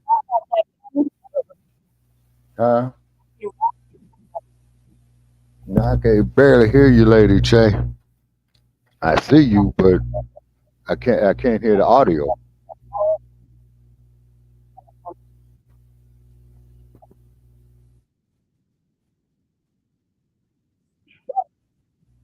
Hate Yeah. my ninja. If I ask your wife if she want that, if I ask your wife if she want that luncheon, if I ask your baby mom, do she want that luncheon with the doctor? We know what she and decided to do the most. Anyway, I was telling jokes and all kind of shit, and y'all missed it. I'm gonna go back off camera. I was talking about Atlanta. Y'all remember Atlanta, where the dude was on the bus talking about eat the sandwich. He made a Nutella sandwich on the bus. That's what I was eating. That's what I'm eating. So I'm gonna go off camera real quick. I'll let this play. Or I did so y'all can can watch this. Okay? Sorry about that. So hopefully everything rolling smoothly and this shit don't decide to do no more ratchet activity. This is called lunch with the doctor. It's called lunch with the doctor. You make a $500 donation to FDMG Academy, ladies, and you get a free lunch with Dr. Umar, restaurant of your choice in the state of Wilmington, Delaware. Lunch, ladies, you got to donate $500 to the FDMG Academy, and I will take you to lunch, private lunch, any restaurant you want in the state. Well, he got gang. It's hot as fuck out there. Look how shiny his cheeks are. Yeah, well, that's in that humidity, Lady Che. You know, it's hot. What is he holding on to though? He's just standing there trying to be tree sexy branch. and shit. Come on, cuz, stop it. Yeah, he's holding on to a tree branch. Restaurant in the state of Delaware. Oh yes, brothers, don't hate. We gotta stop hating. Brothers, we gotta stop hating. Don't hate my ninja. Because if I ask your wife if she want that luncheon, if I ask your wife if she want that luncheon, if I ask your baby mom, do she want that luncheon with the doctor, we know what she gonna say, ninja. Test my intellectual gangster. If I roll up on your live-in prisoner, you call a girlfriend. If I roll up, see, that's disrespectful. Straight out. That ain't number disrespect. Straight out disrespect. Yeah, twin, he going out real bad, man. He's going out real bad. You gotta crawl before you walk. Like, start off with 60. You just gonna jump to 500. Cause like, start with 60 for like 50, 20 minutes. Like, they can calm down. This ain't euros. What do you think you are? He's like, don't hate. Hate on what? You see the, oh my God, what are you holding on to? Let me see it, like, sitting there like, we gotta stop hating. Hate on what? on your live-in prisoner, your romantic prisoner, you call the girlfriend who ain't there because she got to be. I roll up on your romantic prisoner, my brother. I think we all know the answer to that. Damn. Me and you are not. You not 6 dark chestnut cocoa brown with the North Philly beard. You ain't Leo King. Dark chestnut cocoa brown man. with a Leo. Damn. Well, he that's a whole real hard. Chestnut cocoa brown. He go tripping real hard. Salacious. You ain't 6'3". Goddamn. According to old girl, you. Oh no, I can't go into it. I can't. She said it was like a gorilla. No, nigga, no. He said chestnut. Oh yeah, Lady J. This is really sad. Ninja, you ain't Pan-Africanist #1. Nobody flying you to every continent to hear what you got to say. Only me. Don't make me take my t-shirt off and turn into King Kong right now. Don't make me beat my chest. Don't make me beat my chest. King Kong. Stop playing. Fuck that his Big fat Ed, ass the can't even spokesman, man. run We back. 200 Another edition yards. of Urban Politicians TV, UPTV. Make sure you stay on your pivot at all times, man. Had to come tap in as Dr. Umar Johnson that made his way into a few blogs on Instagram and Twitter once again. Now, I'm telling myself it is no way on God's green earth that dog has made this video right here recently. This I'm motherfucker sound myself, like it he's got selling me a old huge because this nigga is this bold and this type of mind control for himself to come to the internet and ask for people, women specifically, to give him $500 and donate so he can take them on a date, but they don't have to pay for the date to push towards his school, as we know, within this last few weeks, let alone these last few weeks this year, but especially these last couple weeks where he said his accounts are frozen and he has received letters saying that his supposed to be school is closed. His accounts are frozen. So which means is they're getting ready to slap a lien on his sell it ass off if they did. because from what I'm gathering, it seemed like he failed to pay taxes. Man, we back. Damn. Now I'm gonna tell you something. Trump. It's called alligator Alcatraz.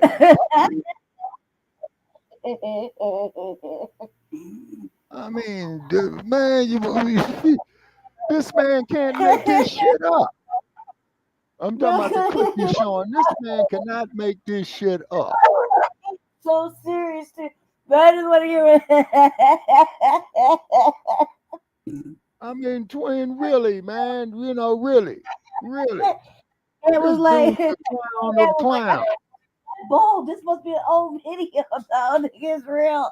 All right, I gotta play. The Prince of Clown.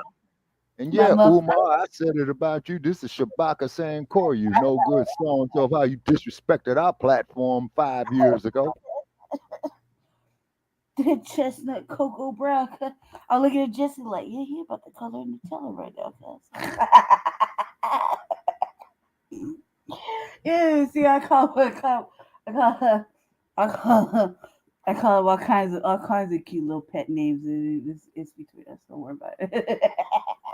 As soon as he wakes up, I'm on that. We're making up all kind of shit just to cocoa cut. You feel myself. You feel myself like that drink. I mean, damn. You know what? I'm gonna start calling you Dr. Umar Johnson, since you disrespected the platform I was hosting. I'm gonna call this clown Wiley E. Coyote. Super idiot. Let's hear it. Is that the way he said it? So... But this is super idiot. Okay, hold on. Let's play. Another edition of Urban Politicians TV, UPTV. Make sure you stay on your pivot at all times, man. Had to come tap in as Dr. Umar Johnson that made his way into a few blogs on Instagram and Twitter once again. Now, I'm telling myself it is no way on God's green earth that dog has made this video right here recently. I'm telling myself it got to be old because it is no way that this nigga is this bold and has this type of mind control for himself to come to the internet and ask people, women specifically, to give him $500 and donate so he can take them on a date, but they don't have to pay for the date to push towards his school, as we know, within this last few weeks, let alone these last few weeks this year, but especially these last couple weeks, where he said his accounts are frozen and he has received letters saying that his supposed to be school is closing, as they are going to sell it off, because from what I'm gathering, it seemed like he failed to pay taxes, he didn't handle the business correctly, and when it comes to the nonprofit, it comes off as some of the documents are not filed. He owes anywhere from $70,000, whatever, give or take or shake, whatever. But with this right here, bro, you got to know this is a scam and finesse, and I done heard it all from the best, and y'all know the rest. Look here, Dr. Umar Johnson. The finesse ain't gonna work on me at all. As I tell y'all, it just got done raining. I don't believe in letting niggas piss on me and tell me it's telling raining. you And it's I got to rain. keep it 100 as he just put up now that his account is still frozen. He put that up on the gram yesterday. When it comes to things like this right here, bro, I wouldn't care because of the simple fact is, if you want to finesse and, you know, you give women money to, you find vulnerable women do money, hey, that's your choice. I'm not a hater. I'm not going to knock it. It's a part of the game, but that's not what you're doing right here, Dr. Umar. You ain't selling, hey, I'm an attractive guy. You ain't selling, I'm a player, a hustler. You're doing this for me. You bringing the black community into this thing where they think that they donate to a cause. Now, some of them might just find you, you know, however they find you looking, they might think you entertaining, funny. You got status, you got clout, you got a following, you getting booked all over the country. There are women out there who believe in that. There are older women who believe in that and think that that's the way that they need to go when it comes to these things, but they not rocking with you because they say, oh, it's Dr. Umar. He's just this guy. Now, they thinking that you really got you a guy play game, that you were doing something for the black community and the boys. And so far, we raised $250,000. I'm gracious, but I'm not content because I know y'all got a lot more to give me than some $250,000. Now here we go with when Paul Darren Wilson killed Michael Brown, white folks gave him $300,000 in 3 weeks for his defense. And Dr. Umar Johnson is trying to build a state-of-the-art school for black boys that y'all all know I need. And after 6 months, I only got $250,000. Trifling black people. You see, motherfucker, how the hell you gonna sit up there and say shit like that and then expecting people to give your ass some money? $2 million. I should have had that $2 million 30 days after I started the fundraiser on May the 20th. It don't make no sense. But y'all sure call me up when the school's messing with your son. Did you make a donation to my school? Oh, not yet. Bye. Click. That's the new Umar. You want some help with your son? Did I get a donation? No, I want to hear that. Mail the donation, then you call me back, and then I'll help you with your son. But you're not going to use me. Man, motherfucker, why don't you just come out there and say when that, your son shouldn't even man? have to put up with him in the first place. They buy into, they buy into the clout too, no doubt about it. But the women that deal with Dr. Umar most definitely just buy also to the thing that they rocking with a guy who's doing something that's going to benefit the black community. And it's like, hey, I can stand by what he got going on. Because if you was out there just saying, you dealing with Dr. Umar, this is who I really am, whoop-de-whoop, they probably wouldn't be there, bro. Keep it at 1,000. And we've seen the type of women that Dr. Umar goes for. They're going to be older. So when he's popping it and flexing it, I'm not saying he can't get a young woman. Women go for anything nowadays. But, fam, you be dealing with, like, older women who are single and really don't have a lot of options. Let's just keep it all the way 100 right now. And you a guy with some status. So you get on here popping it and flexing, talking about you going to take some niggas' wives. Like, what age bracket are you talking about, Dr. Umar? Bro is like 50. He got 50 plus maybe. You got a grown daughter out here. So when I hear bro speak now, this is one of those things, bro. I want to keep it all the way 100. I would respect your pimping if you just came out with it like that. Hey, nigga, I'm a pimp, I'm a player, I'm a man. Ladies want to deal with me, they got to deal with me like this and that.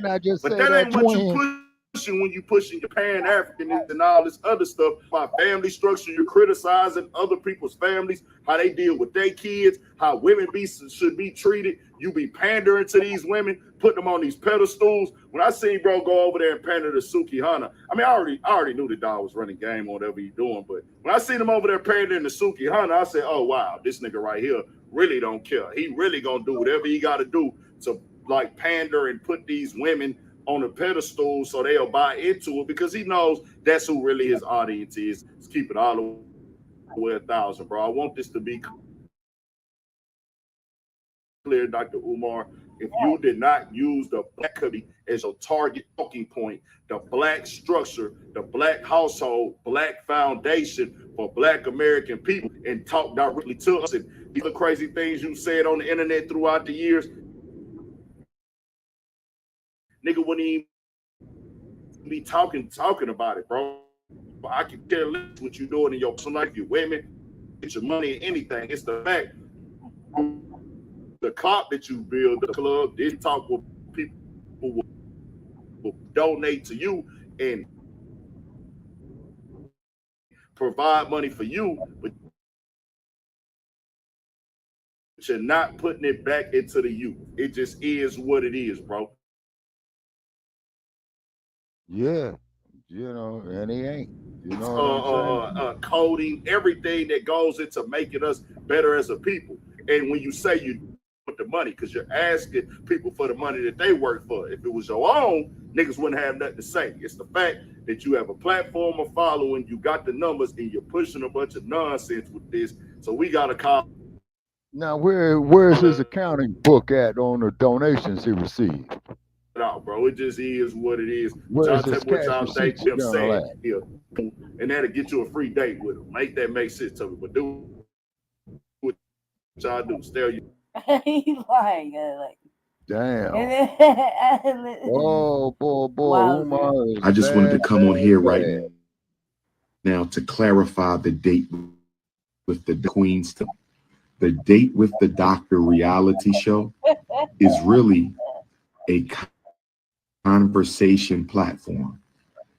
It is a conversation platform. What kind of weed you where smoking, Black women Umar? and I will exchange what side of the views and side? opinions on Greetings to you. various issues affecting the world, the African race, and Black women in particular. It will be a platform where Black women can expose their brand, their business, and influence the culture of Black women and influence the culture for Black women. This is going to be an uplifting reality show. There will be no nonsense. It's going to be clean and it's going to be classy. Boy, this I'm motherfucker's calling it good. a date with the doctor because that is going to be the ambiance. That's going to be the context. That's going to be the background. It's not a real date. Let me say this again. I am not looking for a wife. The ancestors will send them to me when the time is right.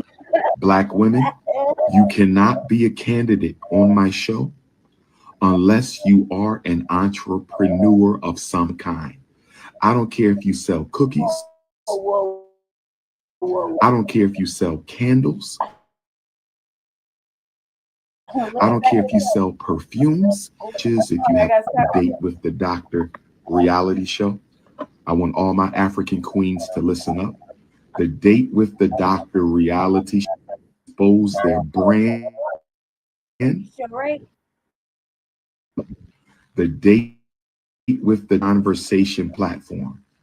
It is a conversation platform where Black women and I will exchange views and opinions on various issues affecting the world, the African race, and Black women in particular. It will be a platform where Black women can expose their brand, their business, and influence the culture of Black women and influence the culture for Black women. This is going to be an uplifting reality show. There will be no nonsense. It's going to be clean and it's going to be classy. I'm calling it a date with the doctor because that is going to be the ambiance. That's going to be the context. That's going to be the background. It's not a real date. Let me say this again.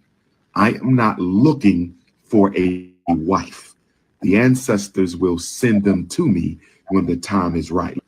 Black women, you cannot be a candidate on my show unless you are an entrepreneur of some kind. I don't care if you sell cookies. I don't care if you sell candles. I don't care if you sell perfumes. I don't care if you do massages, if you have a restaurant.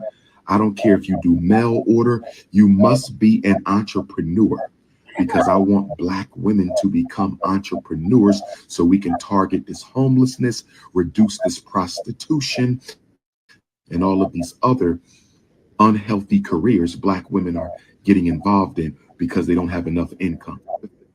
No, there can be no snow bunnies on the Date with the Doctor. You must be all natural from head to toe. Look, you so thirsty for fucking bread, cuz I would think you'd want to take all sorts of fucking monetary functions. Like, okay, whoever got the bread, I would think you're so thirsty for fucking cash right now. Did you just gonna just say no to this, no to that, and have all these parameters and shit?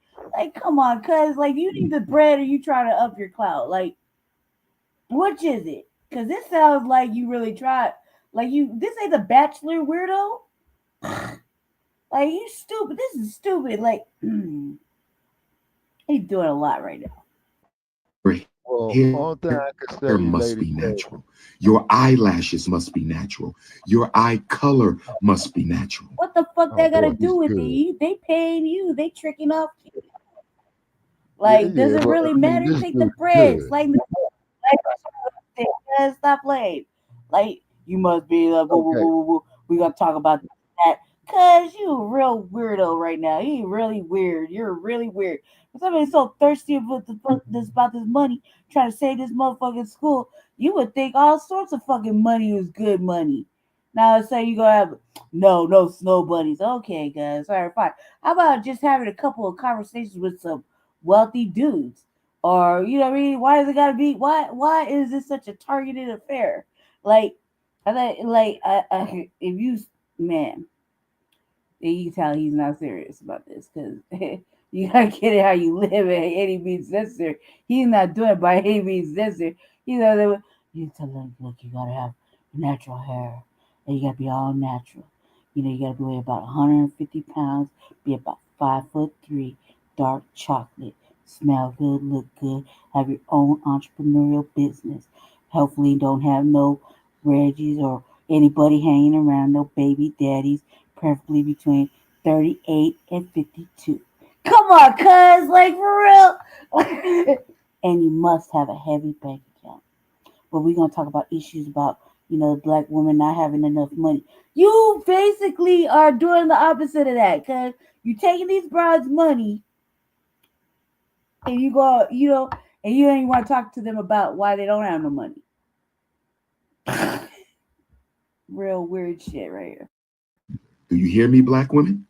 No weaves, no perms, no processed hair, no fake breasts, no fake flat stomachs. There's a Puerto Rican African. You won't know if it's fake or not, like because you try to slang the Shango stick. Cause and just be honest about this. You want them to pay for the wang. You got these parameters real. Just take any fucking monetary donations and stop acting stupid. Like you're like no fake this, no fake that. How fuck you not? How you won't know if it's fake or not? It's not a lie to you all, motherfucking. No, Dr. Umar. Come on, cuz stop playing. Real fucking wild goofy. Like you got it like that. If there's a Cuban African, if there's a Dominican African, if there's a mixed race African who identifies as a black woman on a full-time basis, yes, you can be on a date with the doctor. But there will be no rice, there will be no ice, there will be no spice, there will be no sand, and there will be no salsa. Yo, it's Big Ed, the spokesman, man. We back. Another edition of Urban Politicians TV, UPTV. Make sure you stay on your pivot at all times, man. Had to come tap in, and we back outside with it. H-Town, Texas streets once again. Just getting my flip on through the city one time, catching a couple cuts, bidding a few corners, and I was at one of my little spots one time, hollering at my people, and I had to pull over in the cut real quick to make sure I address this. As Dr. Umar has popped out there again to explain furthermore what went all up and down the timeline recently, and I thought it was an old video, might still be one, I don't know, with this date with the doctor campaign that he pushing now. Well, ladies, you can decide to come with him for $500 as he had pushed, and it's a reality TV show, and they're going to be having powerful conversations. You feel how you want to feel about Dr. Umar Johnson or whatever you want to call him. That nigga there, if I can't say nothing else about the nigga good, I will say this. He don't quit and he don't fold and he don't give up. As of late, dog has been getting all type of bad publicity when it comes to his name and game. And I got to keep it all the way 100. That nigga, Dr. Umar, has no shame. And the more and more I hear him speak, the more and more I got to say directly and just straightforwardly, hey, bro, it might be time to go and think of something else and find another way. But, hey, if females want to still go play the game, want to go on dates with him, want to still go support what he got going on, do y'all. But this time right here, at least, dog is not talking about the school no more. He's on something else. And it seems like with the school closing, as it got announced, he owed some money. They went and got the documents. They put them all over the internet that he was in the hole of like 70 grand plus, and that they were going to be confiscating the property for the FDMG Academy that he been pushing for the last 10 years that he had bought in Wilmington, Delaware. That, hey, he didn't come up with his payments to a certain date. And if that's not done, they sell in the school. Now, Dr. Umar has not been transparent with people. He has not been directly honest. And I don't know why, because if you're going to be asking people for their donations, asking for their hard-earned money, I think you should be more. I feel like you owe it to them. You just want to put your pimp and just be a player and a Mac player hater. Do you want to? If females want to, hey, if they want to give it up, you know, if they want to, and you do that, that's your game. You know what I'm saying? But when you talk blackness, when you talk black community, and you push and promote it and pander it as us as a black people, we need to do better. And you still hearing that echoing game talking points right there. That's when we say, Dr. Umar, that this is coming off as a direct scam, a direct rug pull, and it's not for us, it's not for we, it's strictly for you to see the profit. It's for you to be able to capitalize off of this, and for you to play on people's emotions. And we seen already everything the other day. And bro, everything you say at this point is under scope, Dr. Umar, and we just calling it how we see it, bro. I always gotta come tell y'all, I'm the nigga that is gonna operate in reality, logic, and common sense. Them is my main go-to things, bro. More than anything. How do you get those? Wisdom. What do you gain in wisdom? Experience. That's what this comes from. Life. We all gonna go through things. We all go through up and down. We all learn lessons. Ain't nobody perfect. But when you come out here with bad intentions at this age of Dr. Umar, you got to know, bro, you're going way too far. It just is what it is at this point in time, because you keep playing on the black community with these conversations, bro. If he wasn't using the black community, I would still, if you know, the popularity, getting to these big platforms off of this conversation, going to Breakfast Club, going to that, going to these big, powerful, like programs that get promoted with this, or just independent YouTube channels, and you using this message like, hey, this is for us. And then you done got to the point where you done disrespected us directly as the black community. And when we out here working hard every day, my nigga, as a whole, let me get this straight for the niggas that don't know. I'm gonna give you some documented facts. Like, how 60 to 70% of black men in America are in the workforce in some form, shape, or fashion, my nigga. Don't let the negative propaganda fool you about us. Do we have a lot of improvements to make? Of course. We all can do better. I need to do better. We all got to communicate more. It's a lot of things that we can most definitely improve on. Communication, just a lot of things. We got to get there, and we working on it. But niggas like Dr. Umar, they come through and use this as a thing where they got it figured out, and they got no plan at the end of the day. Then they don't be transparent about it. It just is what it is at this point in time, Dr. Umar. Do your thing, but it looked like you're running game. I hope it all work out, but it looks like he's just going all over the place now. Y'all tell me what y'all think. We'll talk about it some more videos, all that. 1,000 for shit. So stay on your pit. Man, what is doing a lot? Whoa, we can't do this one. Damn. Don't. Because we're going to touch on that in a minute. Because that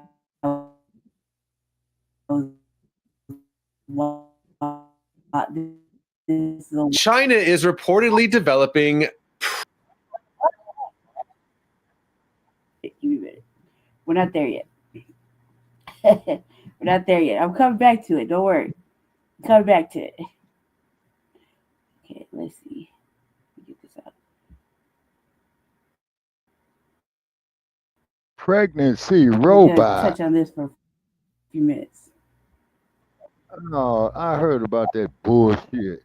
Clarify the date with the doctor reality show. I want all my African queens to listen up.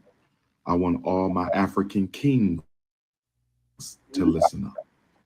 I want to clarify the date with the Dr. Reality that's going to be kicking off really, really soon.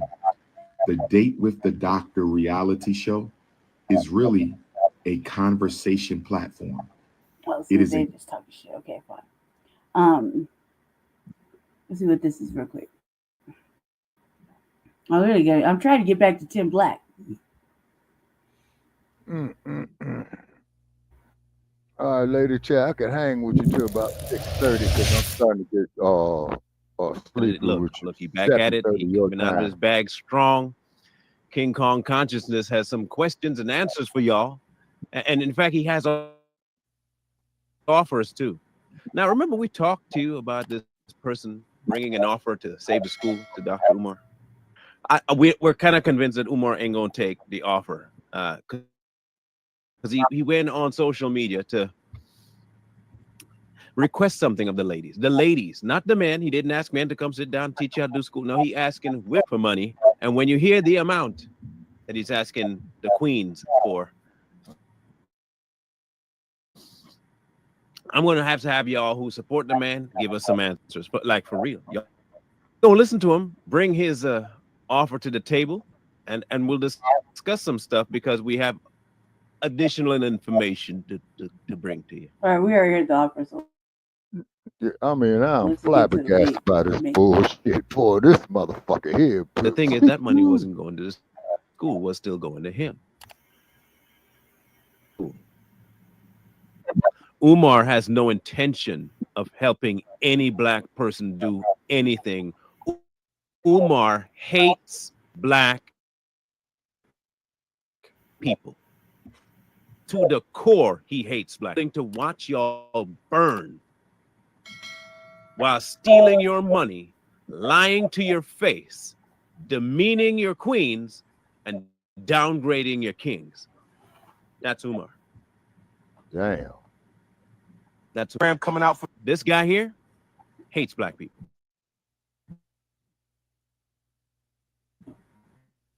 You can't say you love black people and do fraud. We want to support you how we can.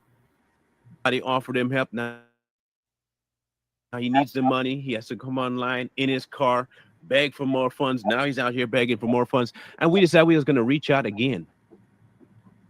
So we texted him. Hello, I'm checking to verify this is the contact number for Dr. Umar Johnson.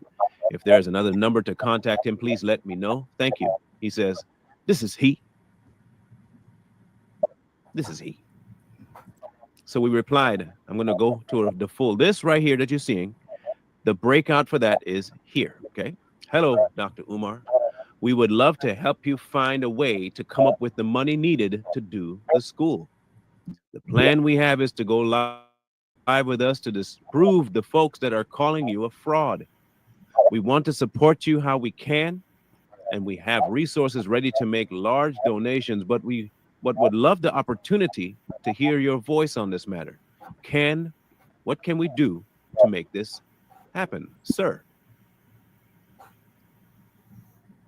This was sent on the 19th. It is now the 21st. Not a reply, not a let me get back to you, not a oh, thank you so very much, kings, nothing. Wow. Umar does not want to build a school. Wow. Umar has no intention of helping any black person do anything.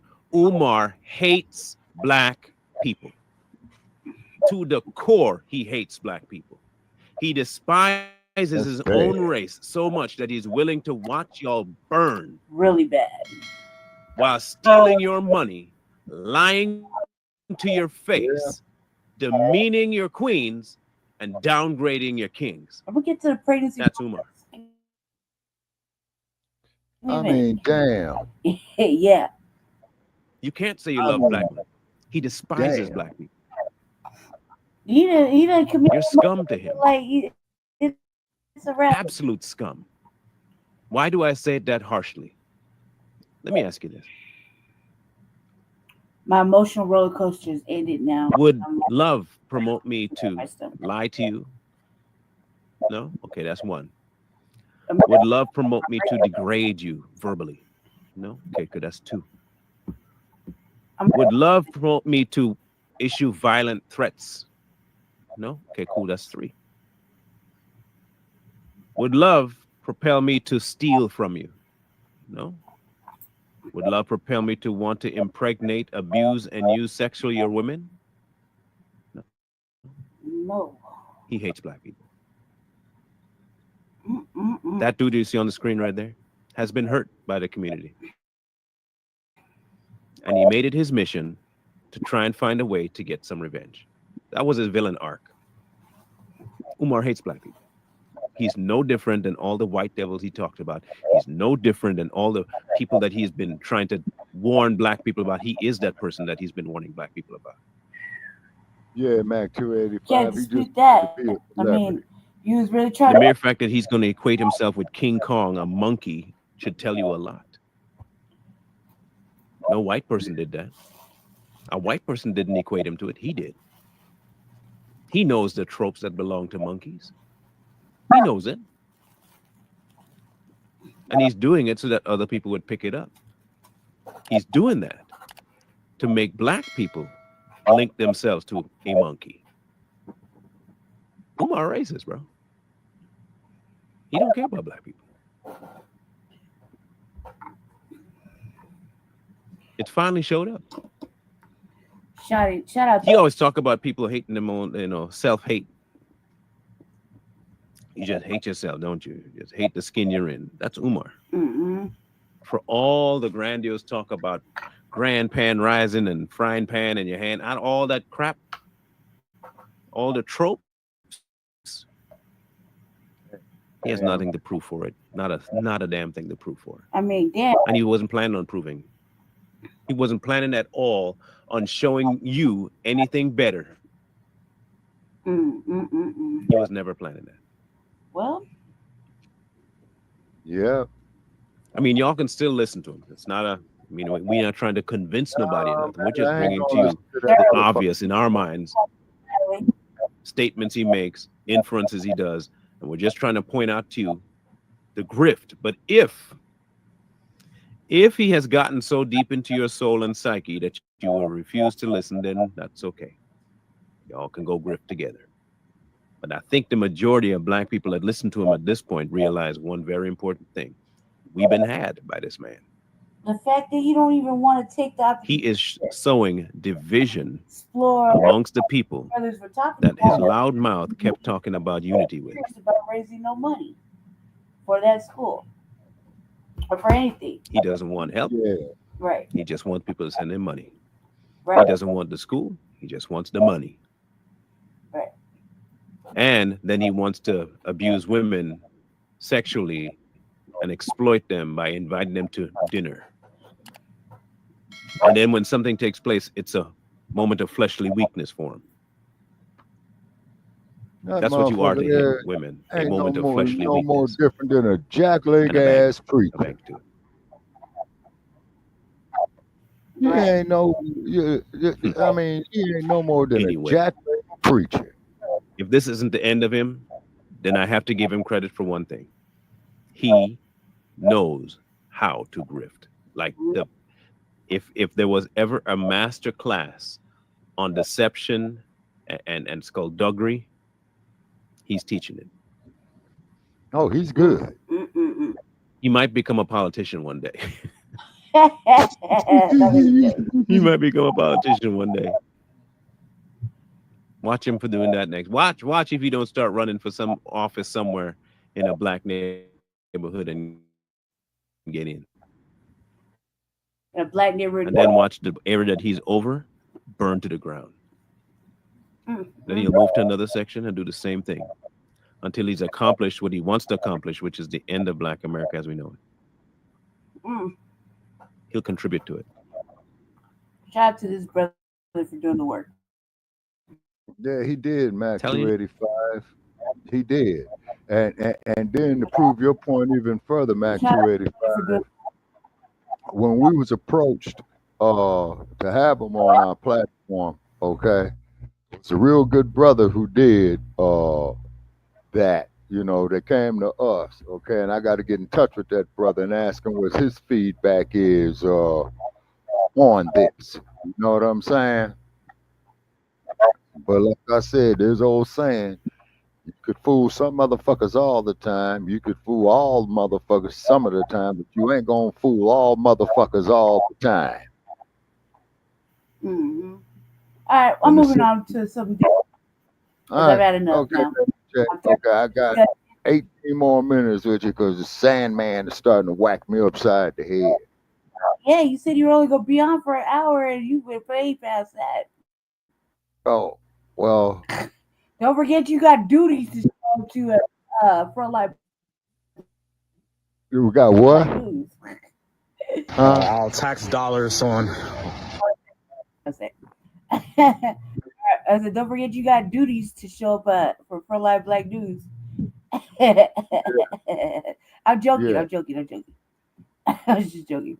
No, Lady Chair. I gotta get that out of my queue real quick so I can focus. And what I try to do is that when I catch, interesting stories or vital stories, I try to jot them down as best as I could. You see. But see, this ain't no easy task that all of us is doing. You see what I'm saying? And the sad part about it is Umar Johnson is gonna have a whole lot to answer for. Because if they go up there, let's say Doge comes after his ass, right? Umar Johnson ain't gonna get no support from the black community, And then I bet you even ambulance chasing Ben Crump won't take his case, right? And I ain't mad at Ben Crump chasing ambulances, because going to get a law degree, that's a mighty, mighty task, 8 to 10 years of commitment. You know what I'm saying? Mac 285, if I had the energy of a teenager this morning. Must be feeling great, man. I'm so tired. You are going to stay up in bed. Yeah. All right, 17 more minutes. Let's get it. All right, for you. Yeah. Okay. All right. No, but the only These thing coverage in the city. Let me tell you, a chunk of it is sitting right here in Deanwood doing nothing. Man, that's crazy. That whole waste, fraud, and abuse thing just went right out the window, huh? I'm on my fucking Atlanta shit. I'm eating the Nutella sandwich, Yeah. I think JD Vance took it with him on vacation.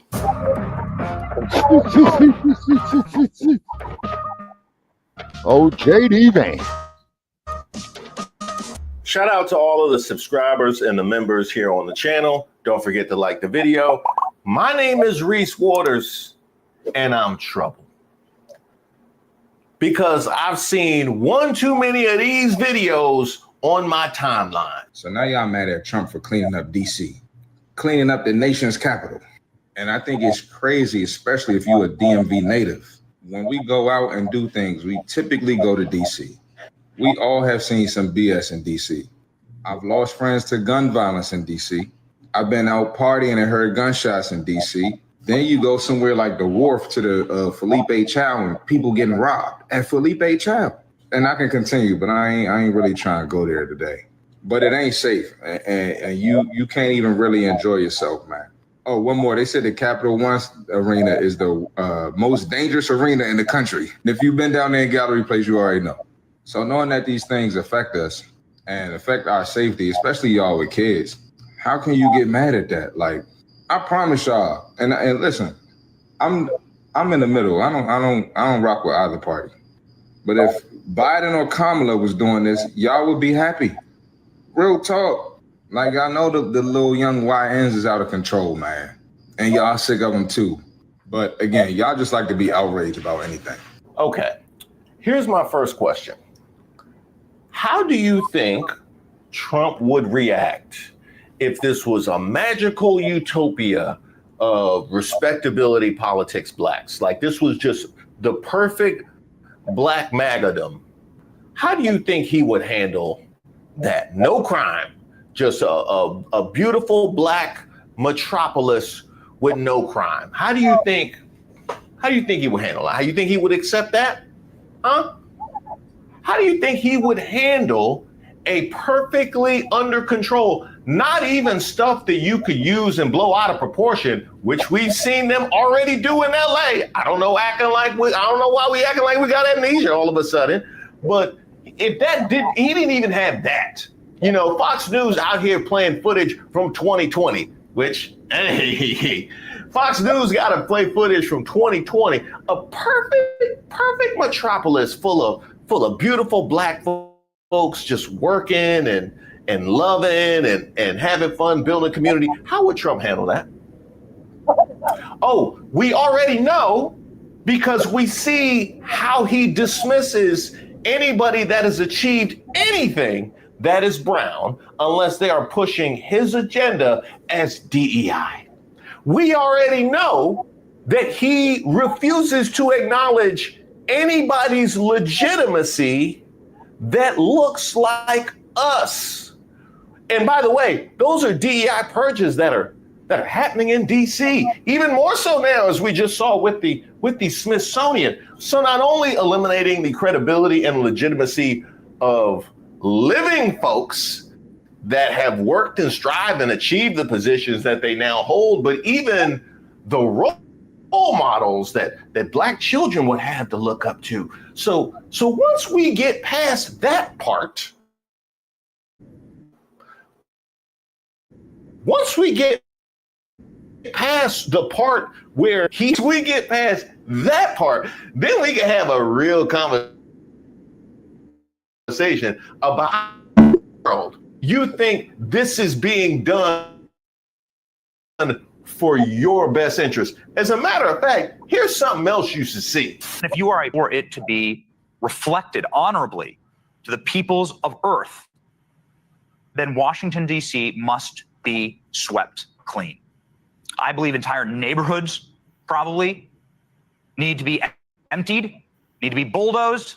I believe that there are places that are so crime-ridden and so infested that you just need to, you're just going to have to crack down. So are they supposed to bulldoze around where the good behaving Black folks at? Is that what they supposed to? You think you're supposed to hold up a flag, or exactly how does that work with what they bulldoze and what they don't? That's interesting. I wonder what they're going to use as a metric for what they decide to destroy and what they don't. Huh? Crime? Oh, it's funny you should mention crime, because this whole thesis that you guys have pushed is built on the foundation that 34-time felon Donald Trump, who's been in and out of court since the 70s, who just pardoned the J6ers, and they just rehired one who the unalived cops for the Department of Justice, is interested in crime. I'm supposed to believe that Trump, the guy who Chris Murphy can't make enough videos about all the crime that's emanating from Capitol Hill, I'm supposed to believe that Trump is credible when he says he wants to stamp out crime. I mean, it's just never been done before. This is a president that we can see is growing his fortune, and his family is too, while he's in office, and mixing business and the office of the presidency. And by that, I mean, for example, some of the policies that he is enacting could affect the things that he's buying. He bought $103 million at least worth of corporate municipal bonds, 690 different purchases. He's actively managing and buying into trading. I'm supposed to believe that Trump is credible when he says he wants to stamp out crime. And also, I'm supposed to believe that Pam Bondi is also credible when she says she wants to stamp out crime. you know, with the free time that she has from going through the Epstein files that are on her desk, or securing a nice cushy spot for Ghislaine Maxwell. So Trump and Bondi are supposed to have credibility when it comes to crime. That's what I'm supposed to believe from all the stuff that you guys are putting. The same guy who can't handle Black excellence or even Black subsistence in any particular way. Now, if that happened to have not hit you over the head by this point, how about this? Janine Pirro done said the quiet part out loud, and y'all must have missed that before you went and fished your fingers about thank goodness somebody here to do something about the crime. She done told you what it was. What's happening right now in Washington, D.C. makes me so mad. God damn it! Because right now we have violent criminals running around in gangs, and I can't touch you if you're 14, 15, 16, 17 years old. But guess what? President Trump is gonna touch you kids now. No, the other video. Yeah, that one. You just walked through the changes you'd like to see from the punitive aspect. What about preventative? Do you or the president plan to do anything to address the root causes of crime in DC, such as truancy?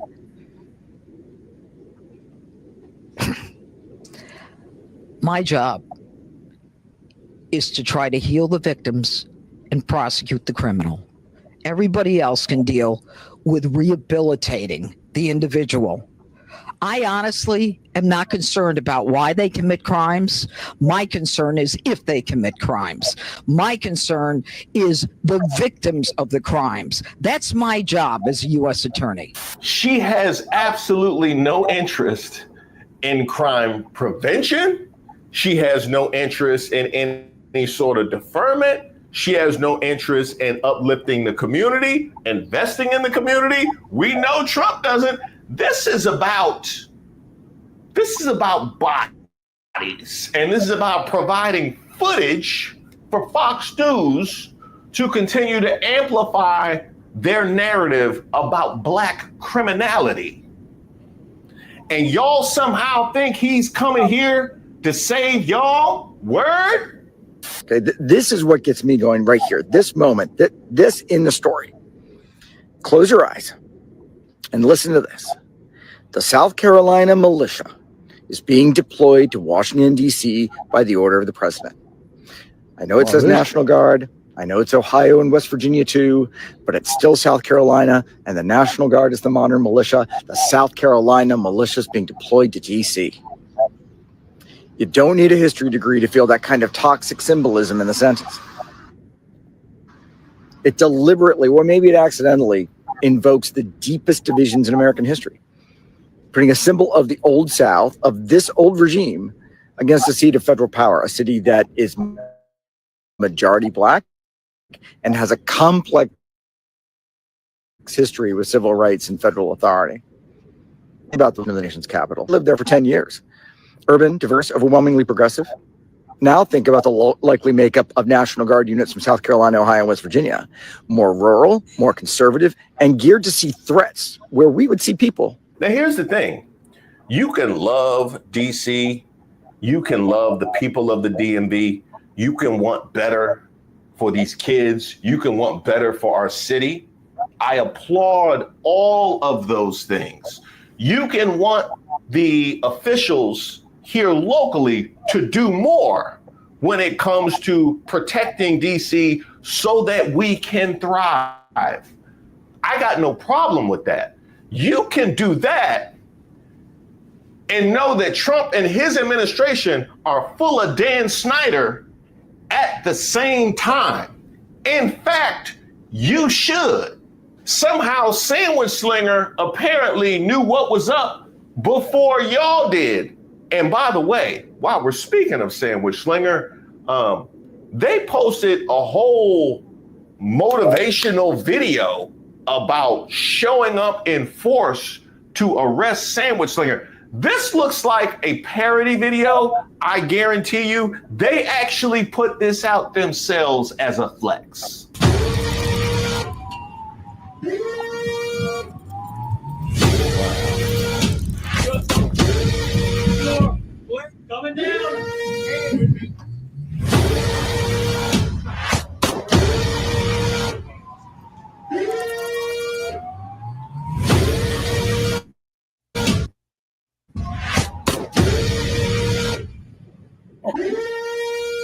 it's funny that they put that out as their, that's their big takedown.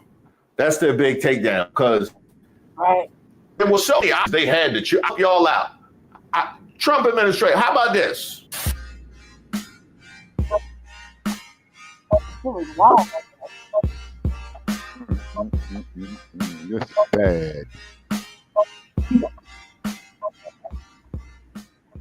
Or how about this one? Because you love to talk about the experience of people just living in DC. How about this? We're about to go on a run here through DC and show you what it looks like now that the Trump administration has sent in the National Guard and federalized our police force. Didn't even get to start the run. I'm on my block. We've got police right here. This is Border Patrol, and then these are some unmarked vehicles, as well as more Border Patrol. Now following that group of cars, we're about 4 blocks in. All right, just got to Union Station. Here is what the scene looks like. Kind of a weird scene here, but we've got 3 of these military trucks sitting behind me. Now I'm headed in the direction of the Capitol. There's a bunch of whistles blowing, as well as a bunch of sirens coming up the street, it sounds like. I'm not sure what building this is, but it turns out it's megaphones and pots and pans, and they're trying to disturb whatever building this is.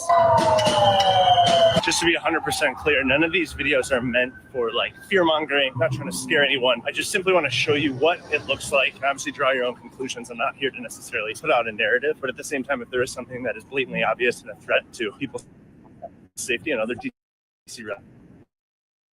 residents, I'm going to call it out in the video. It even happens. And in front of me, I have about 8 agents along with police. We got Border Patrol, Secret Service, Homeland Security Investigations, and one that just says federal agent.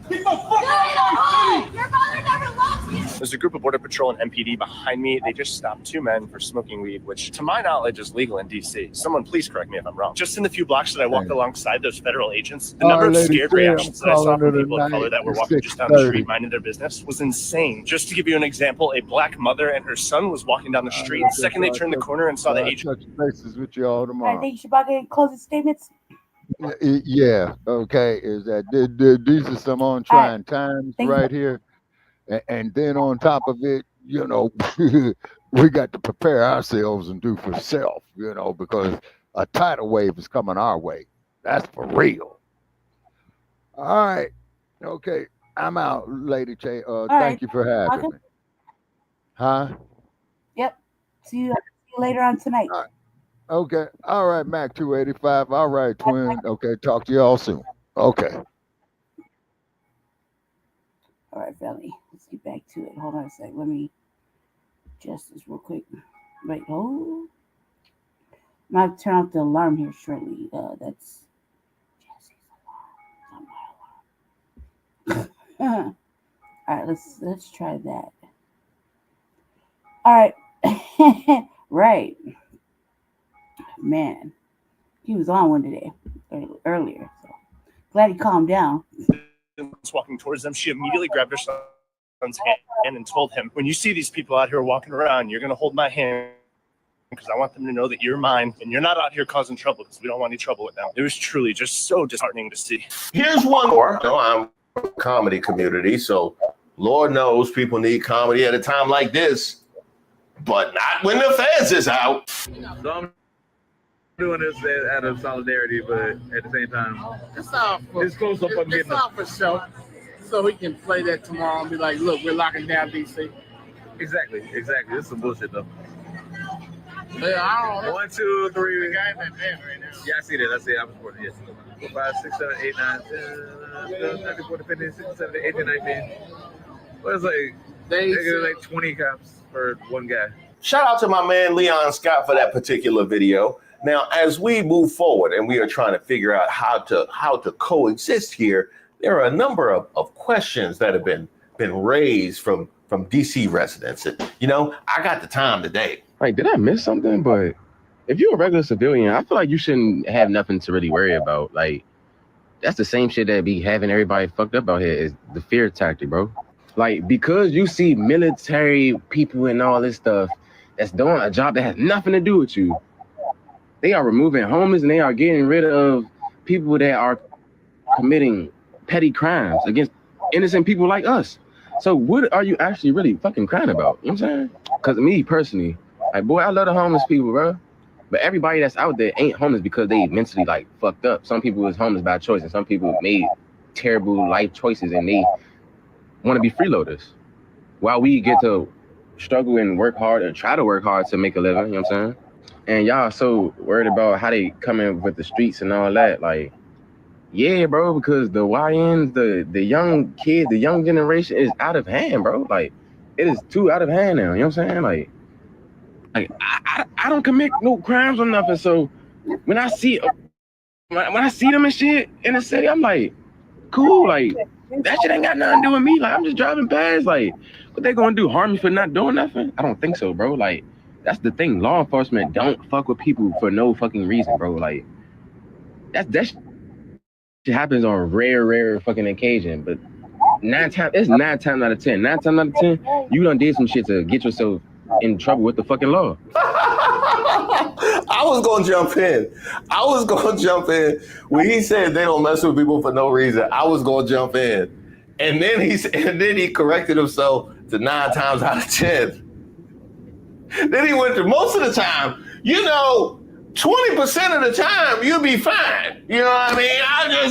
50% of the time it works every time. That's it.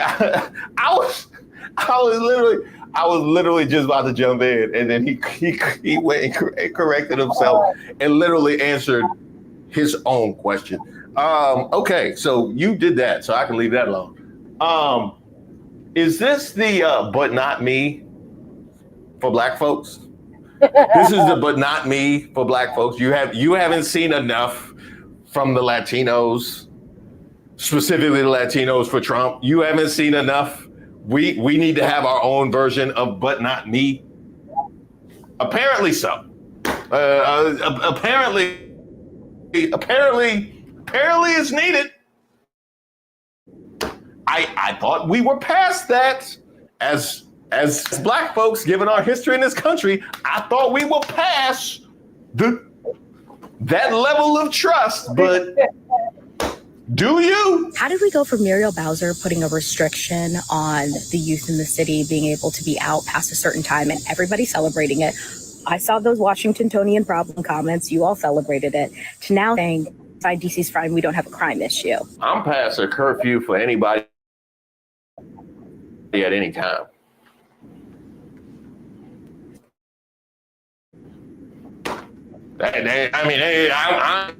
I'm old. Why I like a curfew. That's true. Hey, if you want to raise the curfew, include me to give me an excuse to go home, I'll be fine with that. And here's who I don't want to hear say DC is fine, we don't have a crime issue. I don't want to hear it from men because you all are not facing some of the same issues that women do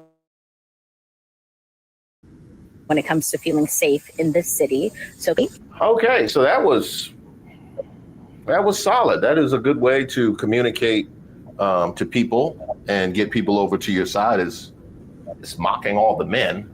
That's what I think we need is more segmentation. You know what I mean? I feel like more segmentation. I keep saying that because we got so much support.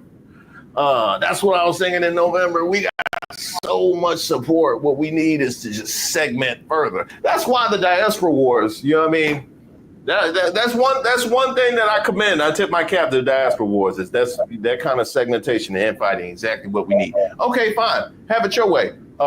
You want to hear from a woman? Okay, so I'm gonna take y'all to my old house, right? We are in Southeast DC. Southeast is supposedly one of the worst areas of DC. This is my area, right there.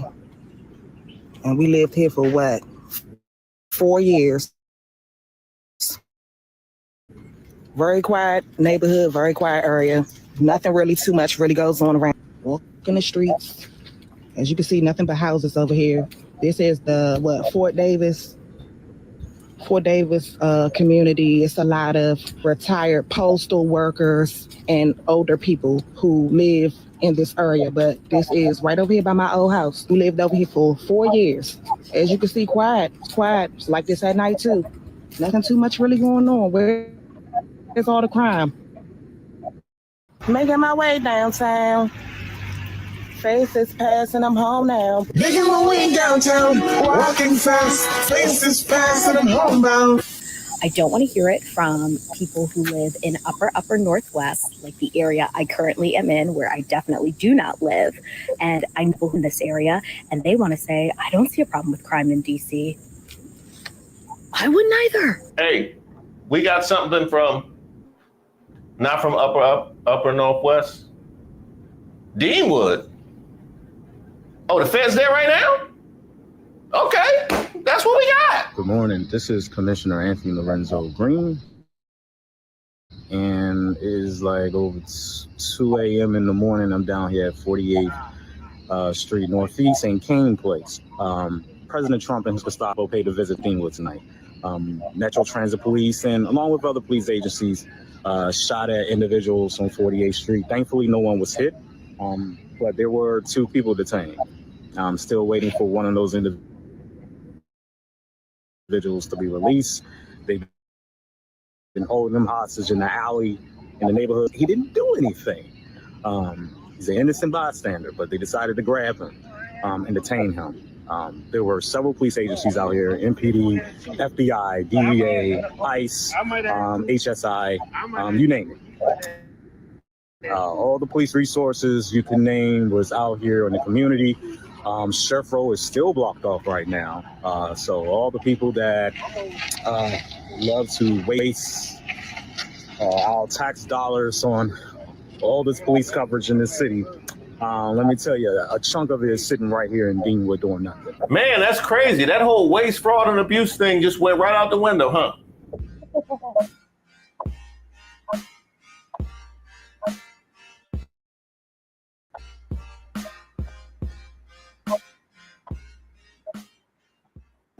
Yeah. I think J.D. Vance took it with him on vacation. Funny how J.D.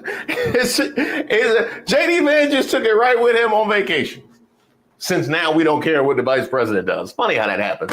I'm sorry. I know that was a man, but you have a lot of asks. If you have never attended a funeral or community gathering or actually sat down with someone, a Black woman who has been affected by violence in the city, who has lost someone to violence in the city, I don't want to hear it.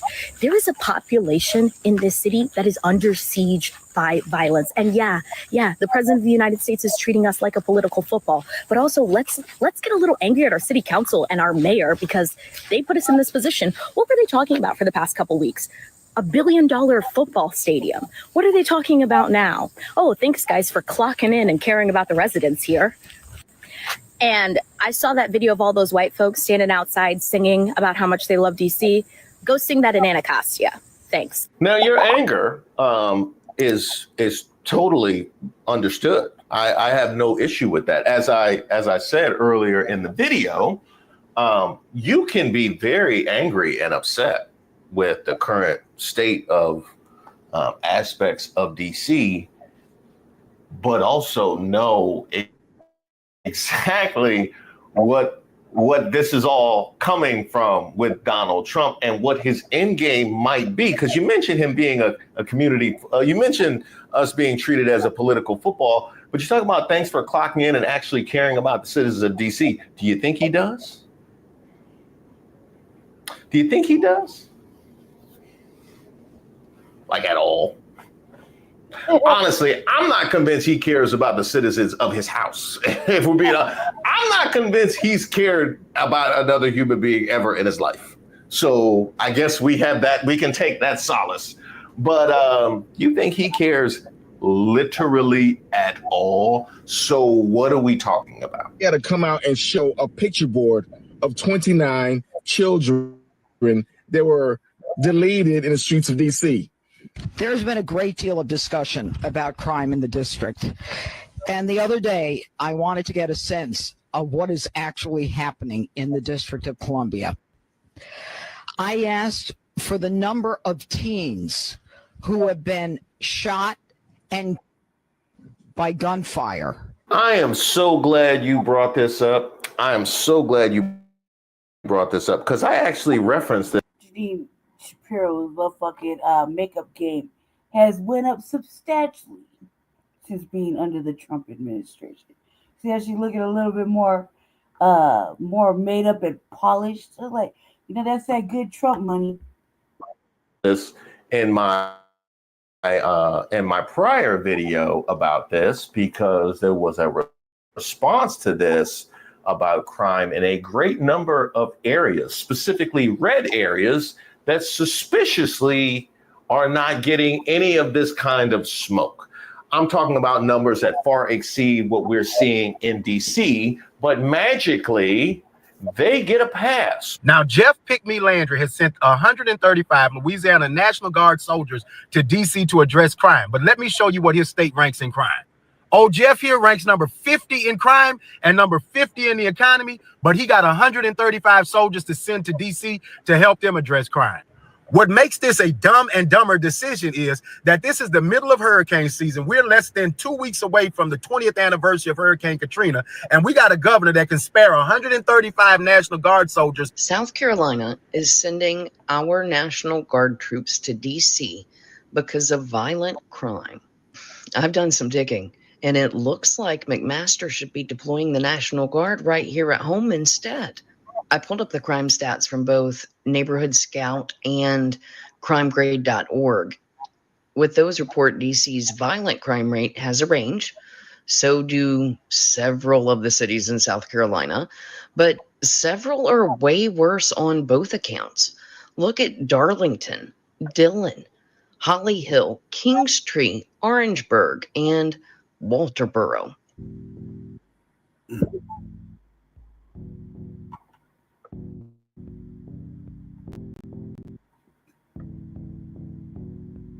But what makes this particularly nasty work is when do you hear about this kind of violence from the right? She mentioned that these are all victims of gun violence. Are they going to do anything about the guns? No, they already said when she was asked specifically about the guns, they're not going to do anything about the guns. Okay, are they going to do anything, more holistic, organic? Are they going to do? Are there any kind of is there any kind of investment being made in the community to try and eliminate the need? No, no, they're not doing that. They're not doing anything. Nothing else. Literally nothing else. And what makes this particularly nasty, as I mentioned, is the only time we hear about this from the right wing is when, as was just mentioned, it's a political football. It's typically to distract away from some kind of mass shooting that happens somewhere. Now they want to bring up black on black crime, or when they want to talk about Democrat-run cities, which is what we're talking about right now. And all of a sudden it's black on black crime. That people are experiencing for their own political gain, with the clear understanding, and as Janine Pirro mentioned out of her own mouth, they have no desire to do anything to prevent it. Literally nothing. This all follows the attack of a former Doge employee, 19-year-old Edward Korstein. This was the match. This was the match. This was the match that needed to be for him to step in. Now, do we as a community see the blatantness in it? It had to happen to him for something to go down. Now, something should have went down when you actually got in office. Why not just have the presence? I think the presence should be enough for a deterrent. If I see the army out there, the National Guard, unnecessary. You need to develop some programs, after school programs, summer programs, a way for people to have something to do with their time and to make money. Why haven't that been done? That's a fair question. That is an absolutely fair question. But it's not being done now. Now, is it? Mm-mm. So we're going to trust the people that elected folks to do what they need to do, or we not. But we can't keep playing both sides like One of the things that Bowser's got this hard job, though, just to take up for her in this, is that right now home rule is being tested.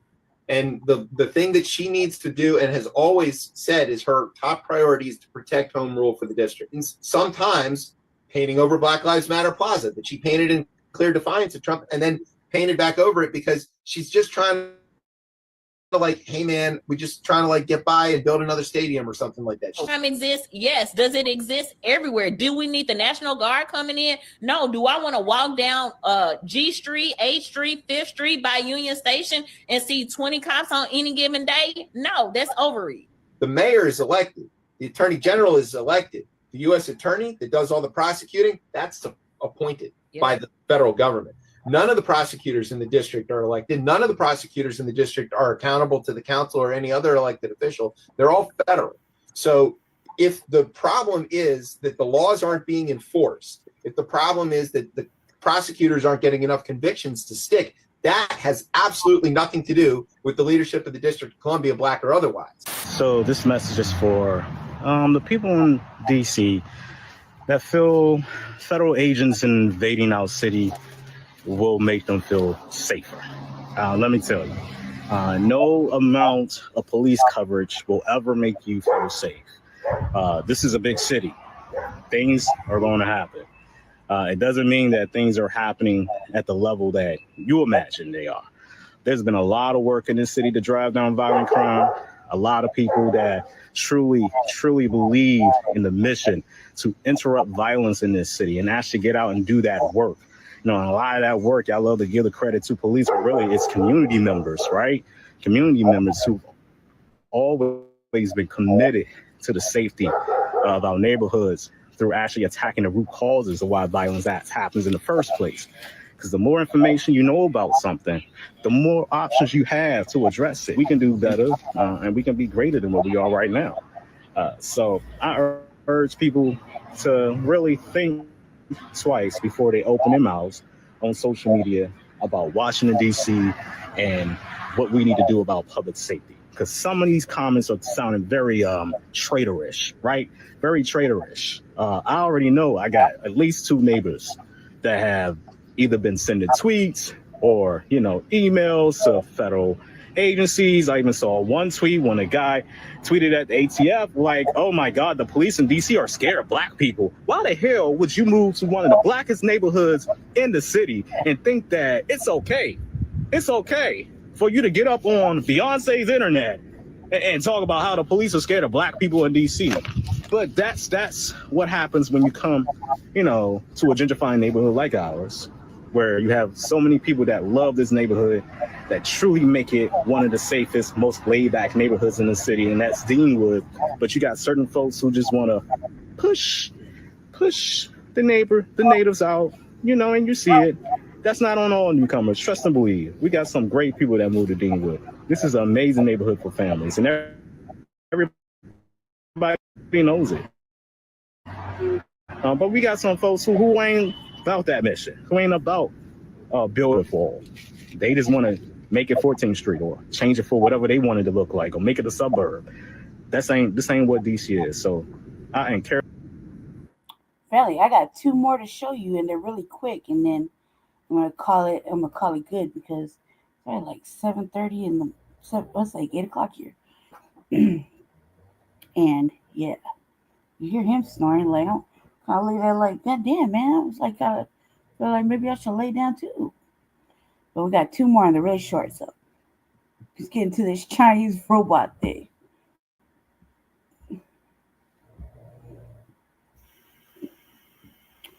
Diabolical.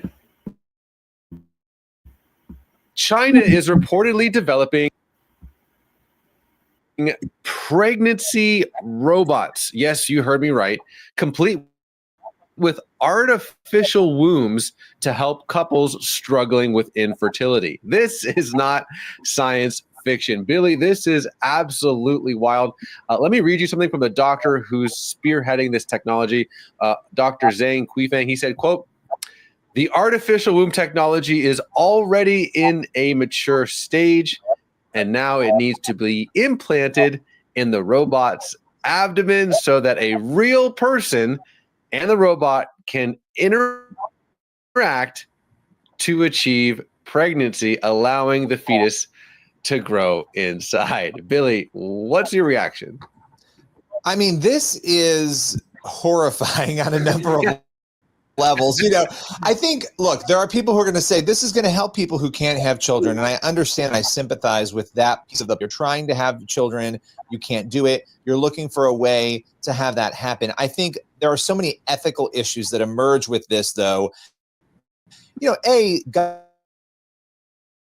God designed the body in a very particular way, not just the body, but he designed the growing inside. I mean, you have children, I have children, growing inside the womb of a human mother. There's a connection point there that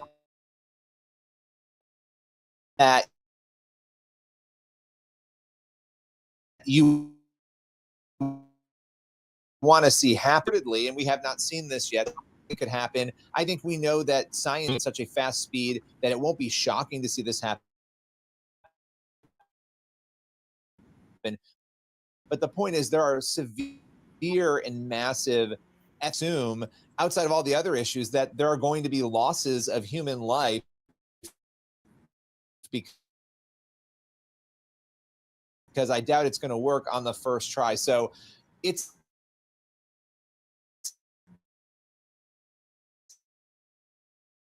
a little living person. My wife finds horribly offensive. It's like, I'm a mother, and you guys are taking that away from me. I'm like, okay, let me, babe, let me throw you another one. Pregnancy robots. I wonder how she's going to take that one. But apparently the price is 100,000 yen, which is about $14,000, which afford that. You know, to your point, if this is a much cheaper option. Now we've talked about, you know, infusion, all that stuff, but now we're talking about non-human relations, humanoid ethics. It's a whole new can of worms. You know, I was thinking like, God, like, you know, what's a Bible verse that I could, I don't know. Like I have to start from square one. Like, okay. All I can see this turning into is the robot saying, my baby. And train up and just full blown fucking, what you talking about? My baby. This is mine, not yours, mine. You know what I mean? And if you're just like, but it's mine. And they see, you know, you get flung across the wall and, you know, motherfucker train up, jumping over you 10 feet, holding your motherfucking child, talking about mine. And you're like, oh, cuz this is all bad. That's all I can see. I can just see it as a motherfucking nightmare talking about my baby. My baby. Fuck you. Mine. You know what I mean? Because, you know, you see how the robots are now? Same. Robots creating, or at least facilitating, human life. Like a football. I don't know where that is in scripture. So Billy, maybe in closing, like how do we even start this conversation from a biblical ethics standpoint? Yeah, I think we have to start with prayer and understanding. A lot of times when something isn't going the way we want it to in life, we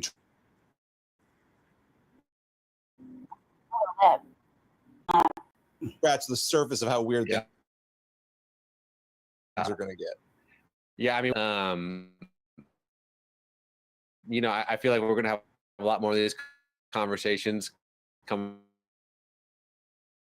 up here soon. Obviously, 2.5-year-old when he's wilding out, I'm cool with that.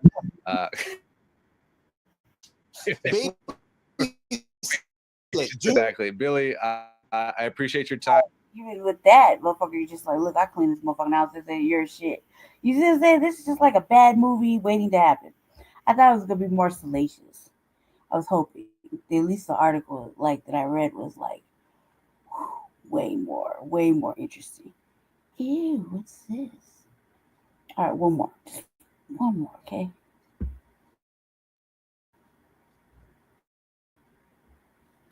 All right, then I'm done.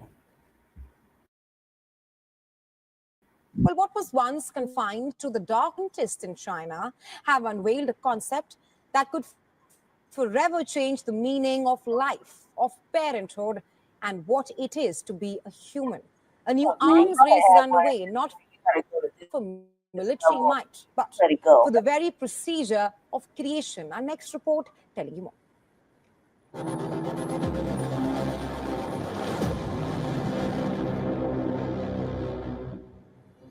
Imagine a world where the act of pregnancy is no longer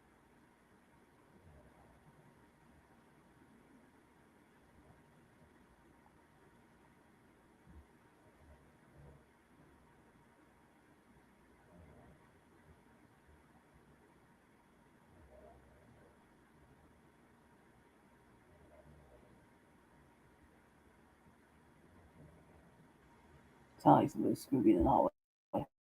a human experience, but a technological one. A world where babies are grown in a sterile, artificial womb inside a machine. Something depicted in sci-fi cult movie The Matrix. It's the audacious new reality being pursued by Chinese scientists.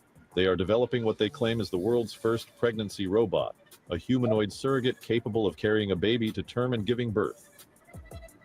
This machine, they say, will be equipped with a cutting-edge artificial womb that receives nutrients through a complex network of hoses and tubes. The humanoid, priced at around $1,400, being reportedly developed by Kaiwa Technology, a Guangzhou-based tech company. But with every breakthrough comes a burning question. Just because we can, should we? For centuries, pregnancy has been the most human of experiences. Replacing it with machines sparks fierce ethical debate. What does it mean for the sanctity of motherhood and the human bond between parent and child? There is also the question about who will control these artificial wombs. Will babies become products designed, engineered, manufactured? Critics warn of a slippery slope where life itself is commodified. Will the rich buy? The implications are enormous, and the world is watching closely.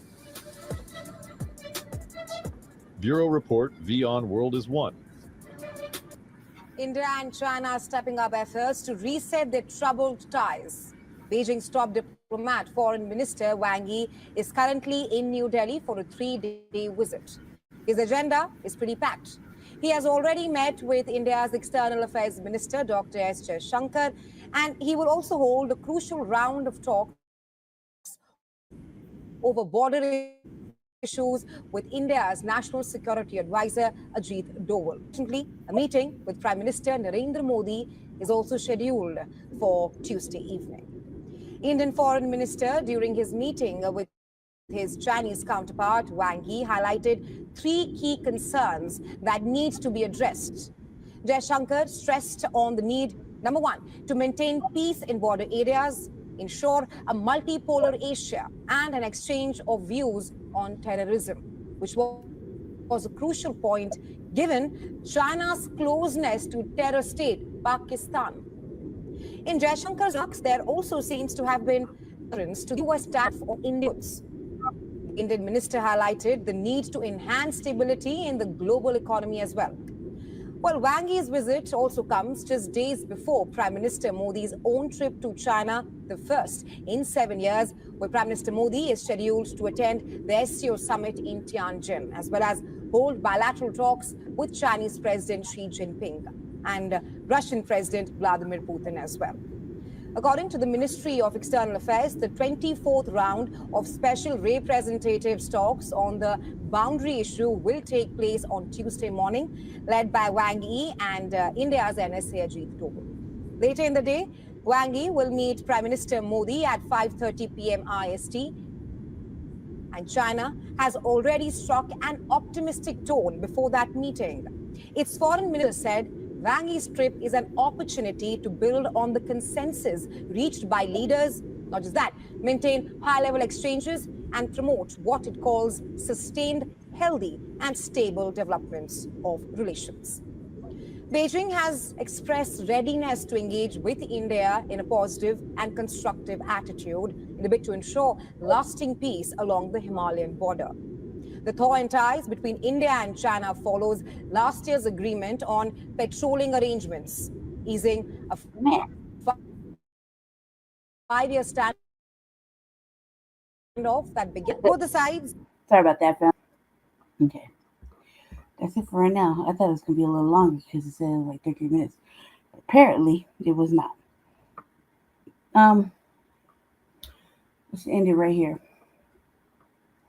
I probably will be back later on after, or maybe even before the Frontline Black News, because I want to talk about.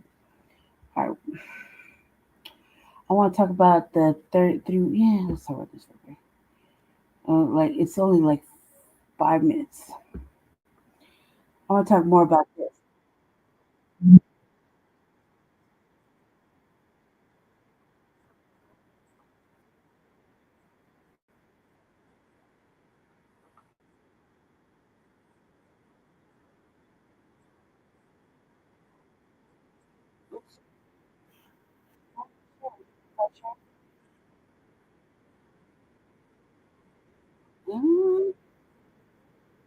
Listen, my wife's not sharing, but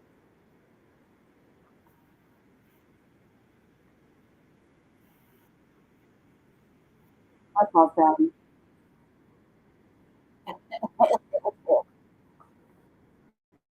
Appears to show the object emitting its own light. The object also appears to lack something that all comets have in common, and that's a tail. So, what is this thing exactly? Well, joining us now is Avi Loeb. He's the head of the Galileo and Computation. He's also the Montreal. Great to have you back on the show. So, you now say this is not only an alien spaceship, but it's nuclear powered? Why are you saying that? Talk more about this. Well, thanks for having me. First, I should say that if the light that we observe from this object is reflection of sunlight, its size, and there isn't in rocky material that size earlier than 10,000 years from now. So the question is, what is it? And its orbit, the trajectory that it takes, is aligned with the plane of the planets around the sun to within 5 degrees. That's a chance of 1 in 500. And moreover, I thought the Hubble telescope was no more. The Hubble satellite. I thought we weren't using that no more. Perhaps it was designed by some intelligence. That's something steering it. Not necessarily, but the trajectory itself was chosen to be such that this object will pass close to. Timing of its arrival is perfect for that, with a likelihood of 1 in 20,000. Doesn't look like it's a random occurrence. The size, the trajectory, the fact that it comes so close to 3 planets in our solar, and actually it comes closest to the sun on October 29th, when the Earth would be on the other side of the sun. We won't be able to observe. I'm analyzing right now the best image we have of it. We don't have any evidence for gas around it in the spectrum that was taken, but we do see some fuzz, some halo of scattered light around it. We're looking at the image now. What does that tell you, that halo of light around it? Right. So usually for comets, you see a cometary tail trailing the objects from behind because it's being pushed by the radiation from the sun. The dust particles are pushed to be behind, to lag behind the object.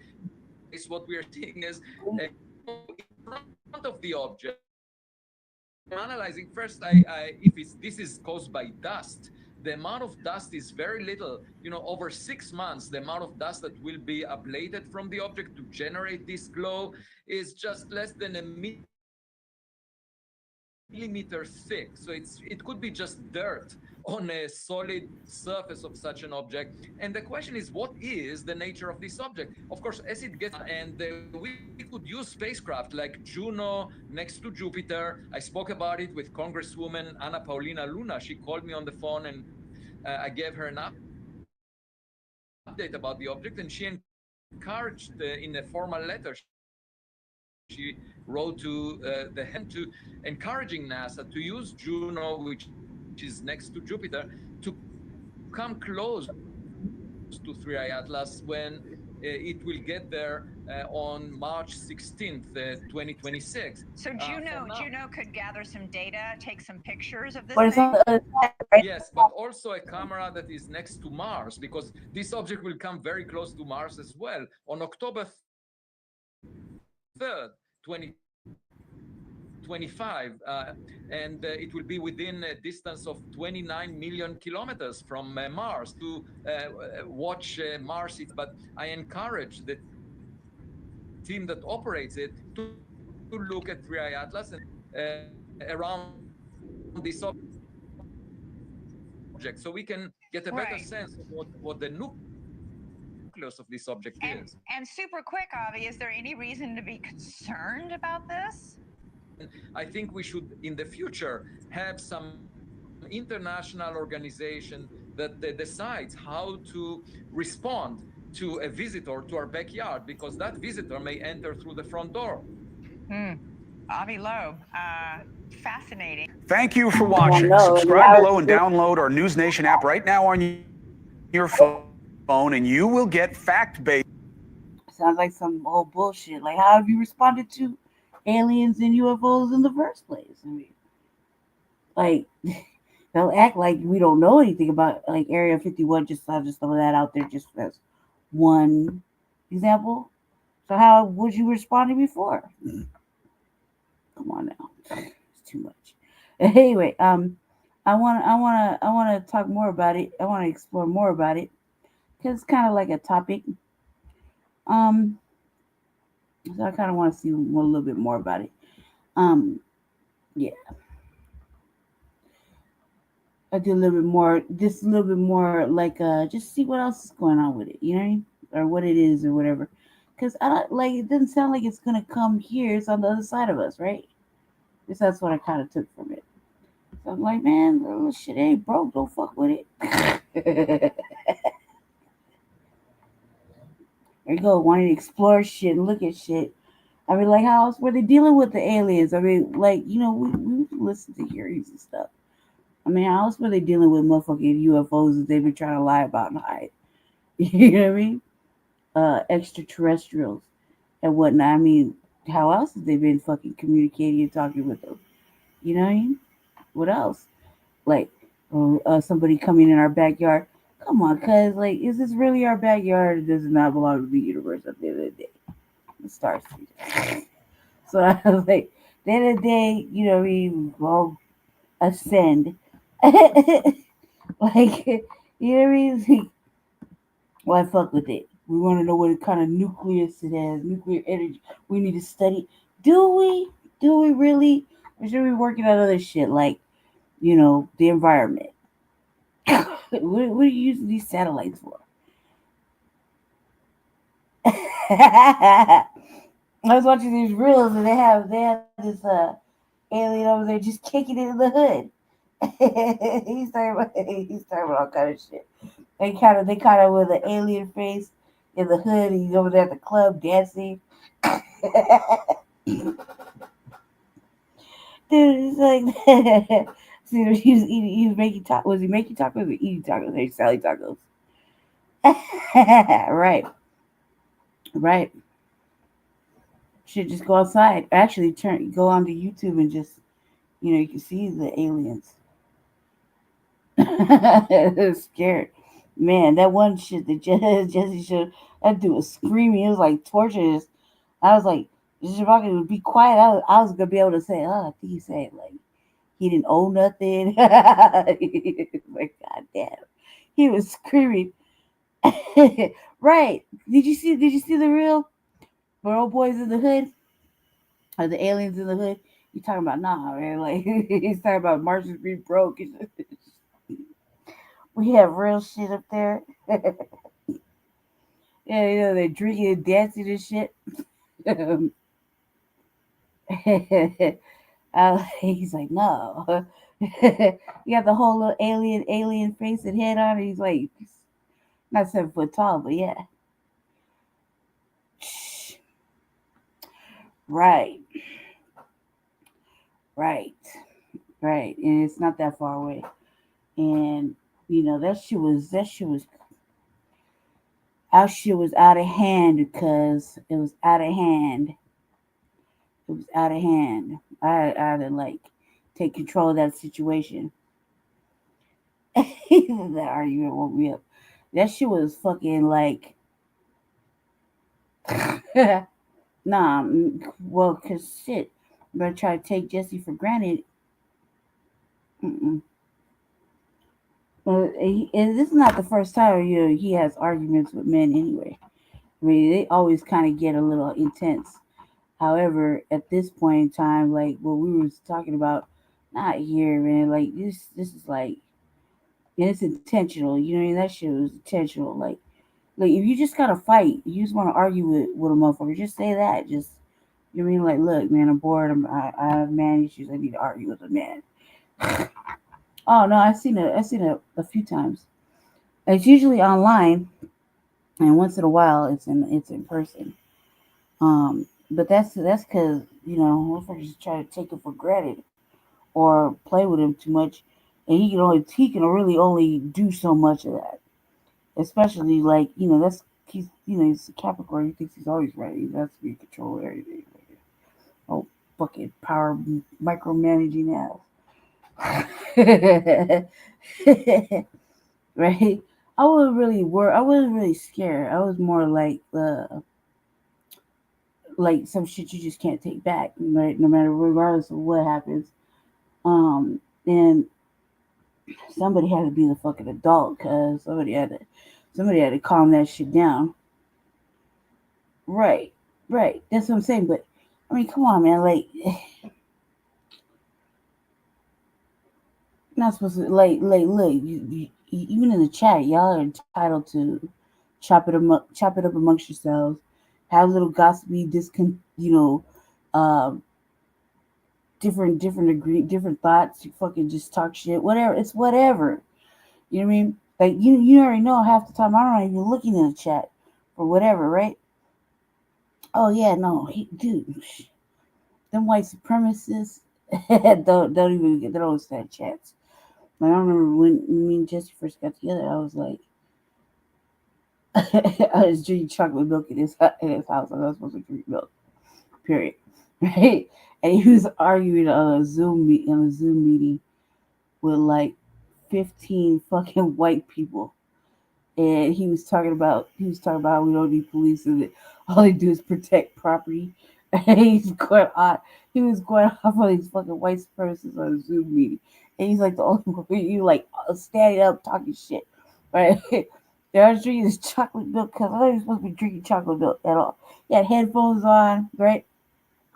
I'm waiting because we're supposed to go somewhere. Right? So I'm waiting for him to hurry up and get done with this little meeting. And I'm like, man, ain't time now. Just hurry up and give him the fucking business. All you go kick it. I'm thinking to myself, right? And I said it's like because I can't drink. I'm like lactose intolerant. I swear to God, man, that motherfucking chocolate milk was hot killed, right? And I was eating donuts in the corner, like way in the corner of the room, right? I was eating these little donuts, and I was like, drinking this milk, right? And it was like this big. I swear to God, it was just a little tiny thing, right? And I chugged that motherfucker. I was like, ain't time now, cuz I'm thinking to myself, right? I swear to God, he had headphones on. In this house, the motherfucking volume is like sky high. I can't even fucking think. Like, and he'll be doing like 5 different things with the volume, like listening, headphones, looking on the phone, and watching the internet. I can't even function. I gotta watch a movie or something. You know, I can't do this shit all day. Like you know what I mean? He says I'm practicing escapism. I'm like, dude, you don't need me to stay angry because I'm like him. I get like that too. You know what I mean? I get like that too. And I can't be trusted. So I'll start throwing shit. Really fucking, I'm like that. Right? So I'm sitting in the corner. I'm trying to chug that milk, man. I was like, God damn, that's some good ass milk. I was sitting there like 2 minutes later. Right? He got headphones on. It's loud in here. I mean, it's loud. You can hear these motherfucking white people just, Mr. Paris, calm down, Mr. Paris. He's like, I'm not going to calm down. He's just going out, right? All of a sudden, it's like my stomach was like, the milk. Real shit. Real shit. And I was sitting there like, to myself, right? It's like, right? I really like fucking loud, right? So loud. Keep in mind, I'm all the way across the motherfucking room, right? He was like this, like if I was distracting him. Took off his motherfucking headphones, so gave me a side eye, like, and you get a hold of that, like you calm down over there, right? And I was just holding it.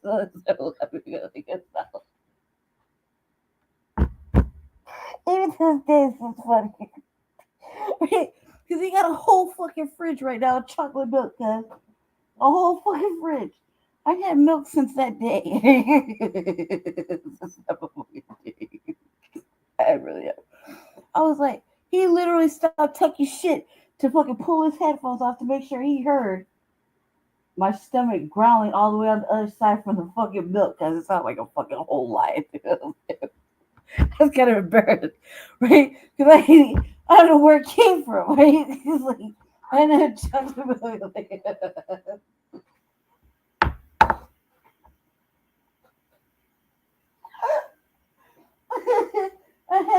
was like, fuck, man, I don't drink milk, like, at all. So I would have, like, fucking 5-6 years. And I fucking managed to get a cold one and just a little chocolate. And I had, like, maybe 2 donuts. So I was like, no way. In my mind, I was thinking, no way. After all that, could this really be this motherfucking loud? Because it's fucking loud in here. I mean, the volume is so motherfucking loud. You could hear it at the elevator. You could hear motherfucking podcasts and all that shit, right? You could hear it all the way down. I'm coming, like, when you used to live in the other apartment, coming down the hallway from creeping around, seeing my cousin. I'm like 4 doors down and shit.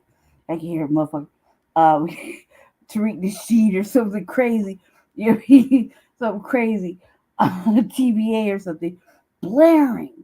Right? I'm sitting there like, I'm like, just wait for the pause.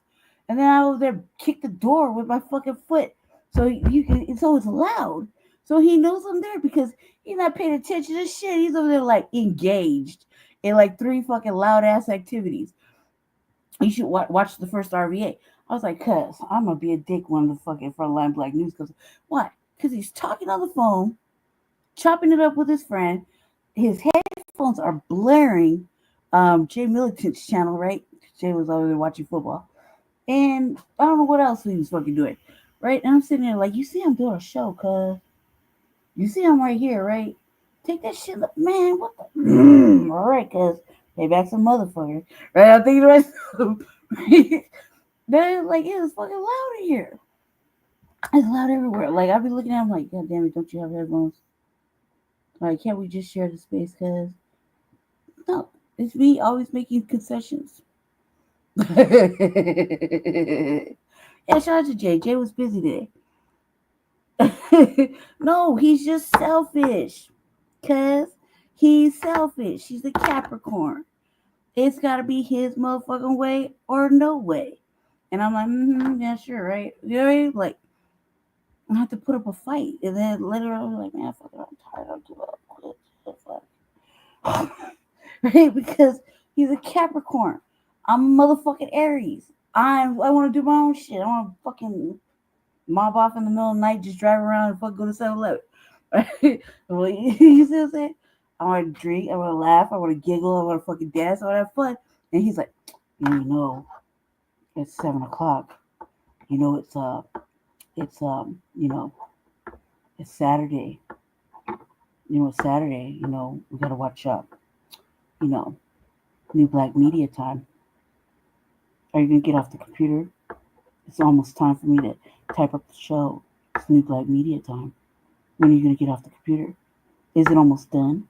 Damn, you've been on there for 7 hours. When are you gonna get off? That's what I had to deal with last night. I was like, man, motherfucker, if you don't leave me the fuck alone.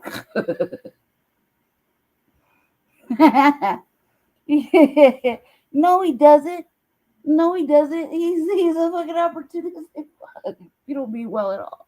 He just means to upset my balance. He does. He wants to upset my balance. I was a happy person before him. Now I'm angry.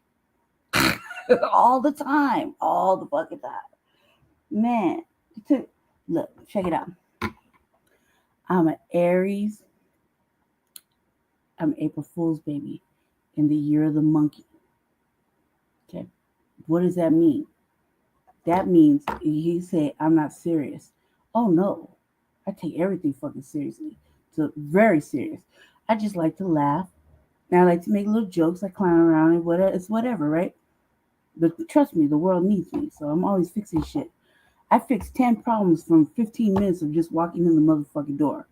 Right? I was trying to fix problems last night. That's all I do, right? Fix problems, solve problems, and fucking do this shit. So he thinks I'm not serious. But that's a lie. Right? So all the light I had, he killed it. It's gone now. There's no light in there. There's no light in there. I have to amuse myself. You hear the snoring? That's the snoring of a serious person.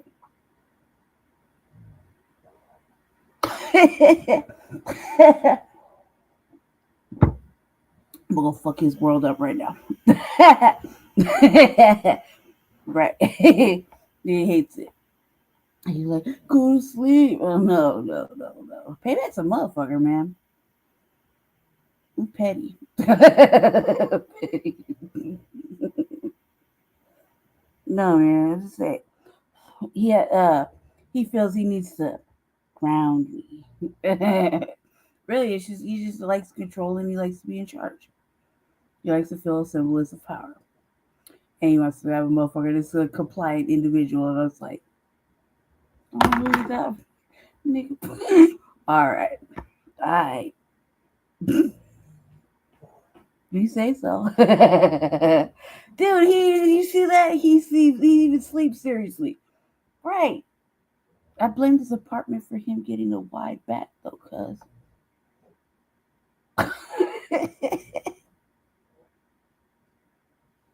You're cooking and gaining weight.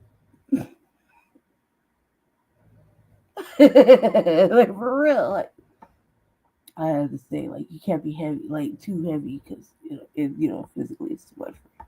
It's just, I've been fucking with him.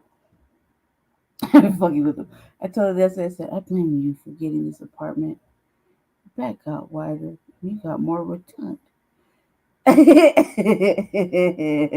did, right? It's Fat Boy Summer. Everybody's gaining weight. I was like, what is this? What is this? This is the first season where I've seen everybody gain weight.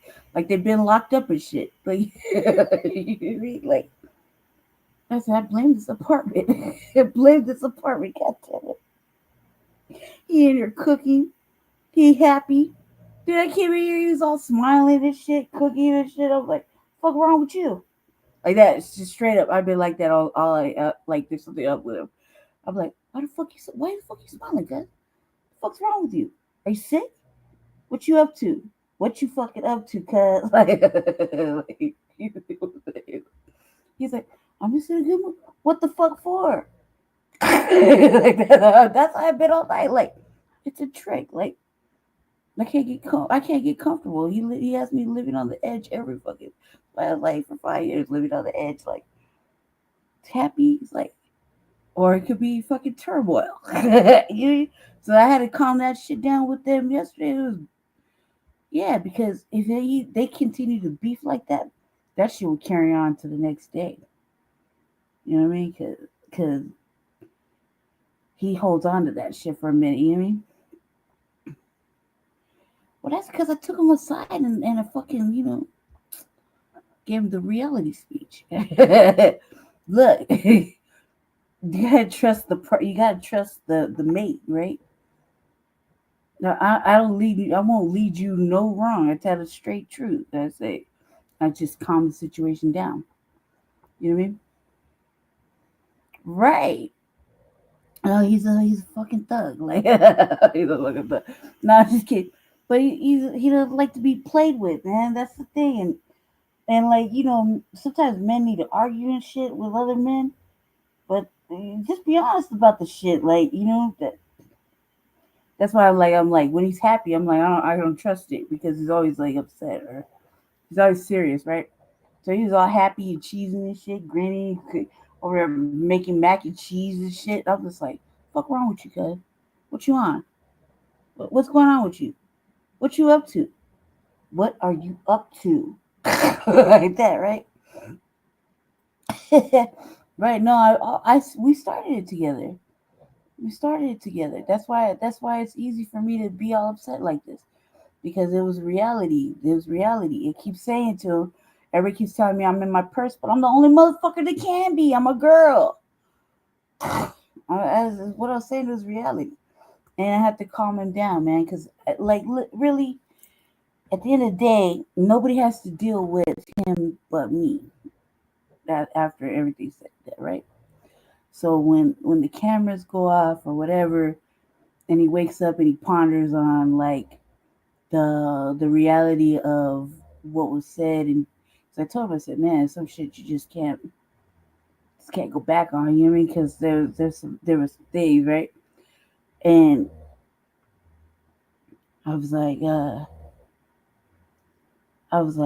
it's better to just, peacefully, like, what I mean? For the sake, not for y'all, like, you'll be here, you won't, you know what I mean? But for the sake of them, you know what I mean? Because they do know each other, they're friends, right? Oh yeah. No, he's good now. Yeah, dude, he's asleep. If it was me, I take a nap, I'll forget about the whole fucking thing. I mean, he'll wake up and be like, man, yeah, that shit, that's why when he said that I was gonna do the RVA and those guys were on the platform, like, nah, cuz I need a break. Like, I need a fucking break. Like, we gotta do some funny shit or laugh or something. I need a break because it's a lot. Y'all remember, I still got a heart condition. You hear me? So to calm all that shit down and like, because we're trying to make a point.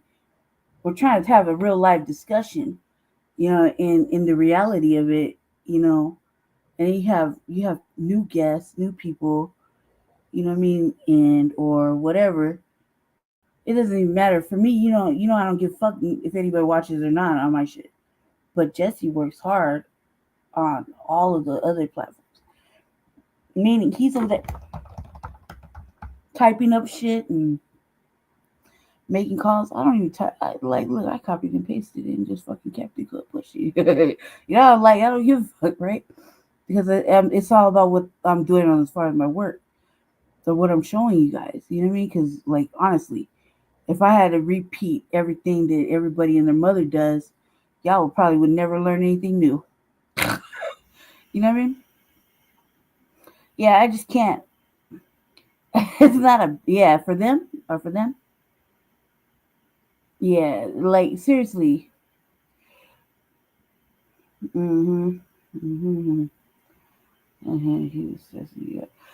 man, you didn't give a fuck. You see, he didn't give a fuck. You see the interactions. Is that's just set in his ways. You know what I mean? And you gotta give him a little grace to the extent of, look, now you're just doing some intentional bullshit. You know what I mean? It ain't even. It's not even funny. Just say you want some bullshit. You just want to fight. Cause then motherfuckers know how to maneuver. But then you just come out left field with it, and then you just kind of pressing the issues, and then fighting with the chat. Like, we can only say, look, so and so is like a family member, right? And so went out their way to give Jesse a proper system, so he can actually do his shit. Like, went out his way to give him like one of these, right? This is mine. I got the good shit, right? It's just that I got good shit. So you go, this is my mic, right? I just brought it from my crib because it's clear, it's crisp. You know what I mean? And I just gotta keep my shit by me, right? And his mic is like falling apart, right? Okay, fine. Right? So if so and so went out their way to give Jesse one of these and one of these, then that's a contributing to the betterment of the Frontline Black News, right? This is mine. This is mine. I got different shit, right? Okay. Mine came from a way different type of experience because the person who gave me mine wanted me to evolve on my own shit. Okay. And I just, you know how I feel about I'm like kind of, motherfuckers be fucking with me regularly. So it's kind of like whatever with me. Some days I'm in the mood, some days I'm not, right? Well, so if somebody gifted him the materials to advance his platform, our platform, to make it crisp, to make it better, then that's a contribution to the Frontline campaign, the Frontline Black News, right? So if so-and-so also in the worst crises was able to hold a motherfucker down during some acts of racism and terrorization inside of a hospital, well, the husband had to leave and go home. Wasn't there to look out for me while they abused me and whatnot. Then, him and Bianca did family thing. Only family people would do that, right? So all that extra shit is unnecessary and it's offensive to us. Right? So as people like say, okay, so if you say, oh, I vouch for so it's like a family member, why press the issue, right? Why press the issue? And my heart's filling up with fluid. Why press the issue and keep antagonizing and calling that person names such as that, right? Because that's like basically that's an ugly jacket, and it's not true, not even a little bit, right? And there's nothing to prove when in all actuality he needs to show and prove, you know what I mean, versus the person he's calling names, right? That's how we feel. So yeah, no, my shit is golden. Like, dude, once I plug it in and I power it on, and then it's hooked up to his janky little speaker, but that's just I got the shit set up at the house because when I went to the hospital, everything shut down. So I've been trying to get the financials back right, and it might work out soon. I thought it was gonna be easier, but tax people want to fuck a motherfucker left and right, and they're gonna make me work for it again. So I'll keep putting in the work and doing the work that I have to do because it's not fair for me. I have to suffer a whole level of poverty when it comes to this. The struggle is so fucking real for me. But you don't see me doing any of that shit. See me asking, begging, none of that, because if it's meant for me, it's meant for me. It's meant for me to do, it's meant for me to do. And I know how to get it. And so I will. I ain't tripping. That's why I do the RVAs like I do, like back to back or in the same kind, like, whenever I have a chance, because Jesse does 3-4 fucking Frontline Black News parts, depending. Then you got 2 shows of Shabaka, like Tuesdays and Fridays. So I gotta like get in where I fit in. You know what I mean?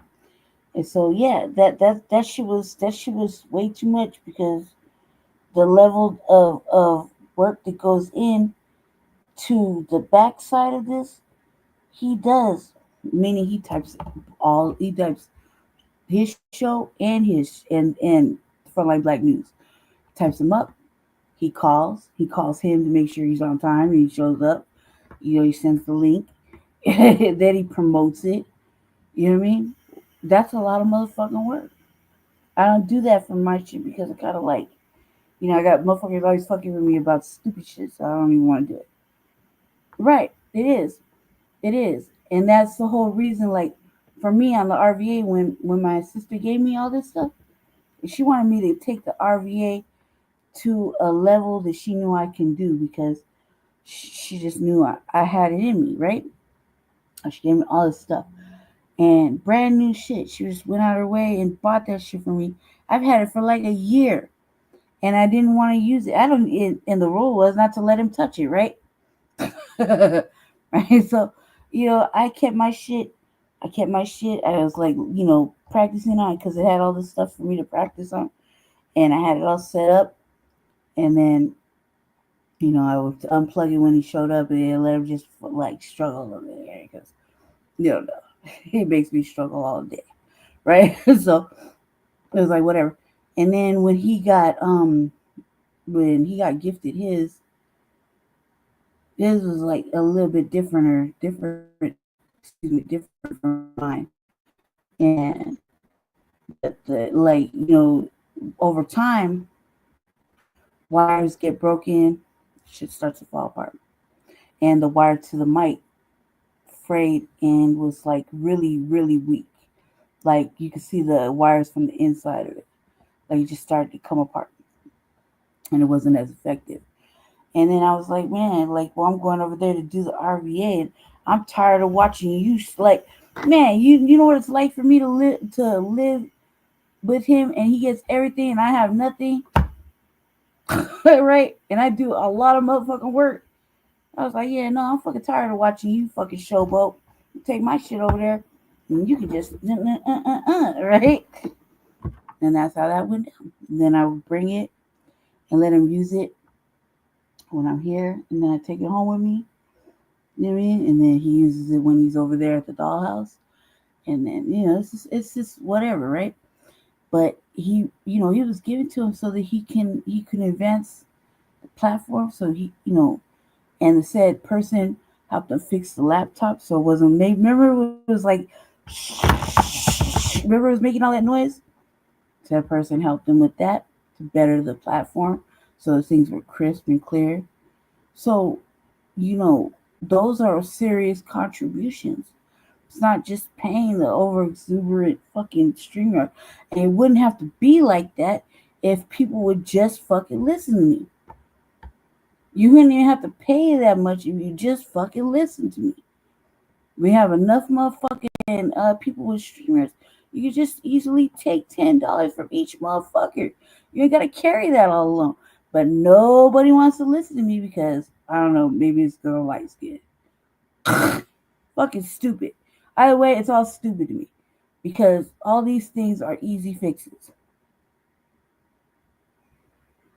Yeah. See? Y'all remember? So, to disrespect him like he was doing to him is beyond fucking ridiculous. Because you might be worried about a little bit, couple of dollars or whatever. But, I remember the conversation very well, how it really went down. And if motherfuckers would just listen to what I'm saying, they ain't got to spend all this motherfucking money that StreamYard's really trying to get from everybody. $40 a month or $44 a month is fucking stupid to me. When you have 5 motherfucking friends, you chip in $10 each. And just, move on like 10 different platforms. Like, I don't know why you don't want to save yourself some fucking money. But it couldn't be me because I'm like, every fucking dollar counts. Every dollar counts. Like, trust me. That one right there is the worst propagator of raiding my motherfucking pockets for stupid shit. Like a Blacc mile or a fucking, oh God. So, and every time I'm like, cuz, you not even let me fucking build up. I just did all right here. Every dollar counts, right? Nobody wants to listen to me, and then you want to cry, or not cry, but then you want to talk about nobody put in on it. Woo, woo, woo, woo, woo. Well, look, you don't have to carry all that if you would just fucking listen, right? This is fucking ridiculous. So I feel like you can't lead the horse to water. Maybe you like spending all that money. I personally don't, and that's why I be trying to say, like, if I was to pay for it, no, I'm gathering 10 motherfucking friends, 5 friends, 4 friends, 5 friends. Seriously, I gather 10 friends and make you pay $5 each. Do the math. You know what I mean? Just for the month. Who knows? I would treat it like a roommate situation. You might not like it. You might not like running platforms. You know what I mean? With a motherfucker. Just saying. I'm just saying. All right, but nobody wants to listen to me. Like, I don't know what I'm talking about. Okay, cool. You know, it's all right. That's all right. But I try to avoid these major motherfucking outbursts. But I think that outburst was majorly fucking intentional, and it went too fucking far. And I'm glad I calmed it down. Because look, he's sleeping all soundly and shit. He's like, got carrying the motherfucking world. And he sure is fucking thinking about what happened hours ago. Where I'm like, oh God. When I started the RVA, I was like, I need a fucking break. Like that. That's how I felt. I was like, no, Jesse. No, I need a break. Like, goddamn, man, motherfucker, no, man, this is not a good look, no way. Like, you know what I mean? Because this is really disturbing my balance with trying to do what we're doing, signal boosting, and you see how I'm swelling up in like a matter of an hour. See how swollen I got in a matter of an hour? You know what I mean? That's my heart. See that? You just watched it happen. How swollen I got in a matter of an hour. You see that? Look. Yeah. That's my heart. Because this is overwhelming. I gotta get off the thing. I'm gonna go take that water off.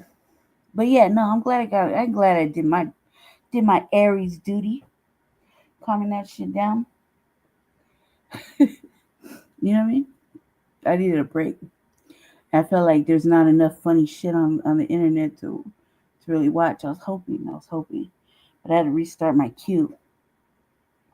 I was like, damn, I need a break from that. Like, don't pay me enough. Don't pay me enough. All right, Belly. We're going to be back with Frontline Black News at our usual scheduled time of 10. He's going to carry on with, he maybe said the queue, so he still had before all that shit happened, we had 6 fucking topics left. So all that shit was a major distraction with fighting with old girl, him. It was too much.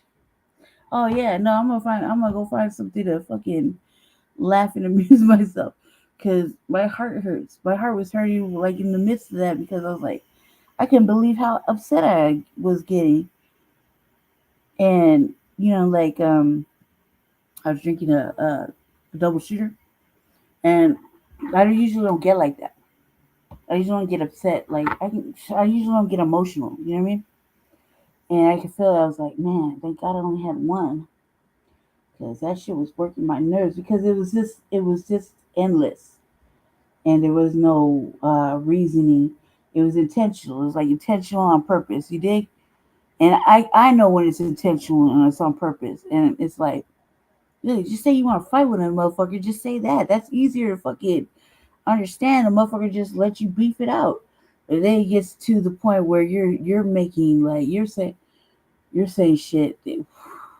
I'm from California. Everything's up there. Yeah, but I was like, man.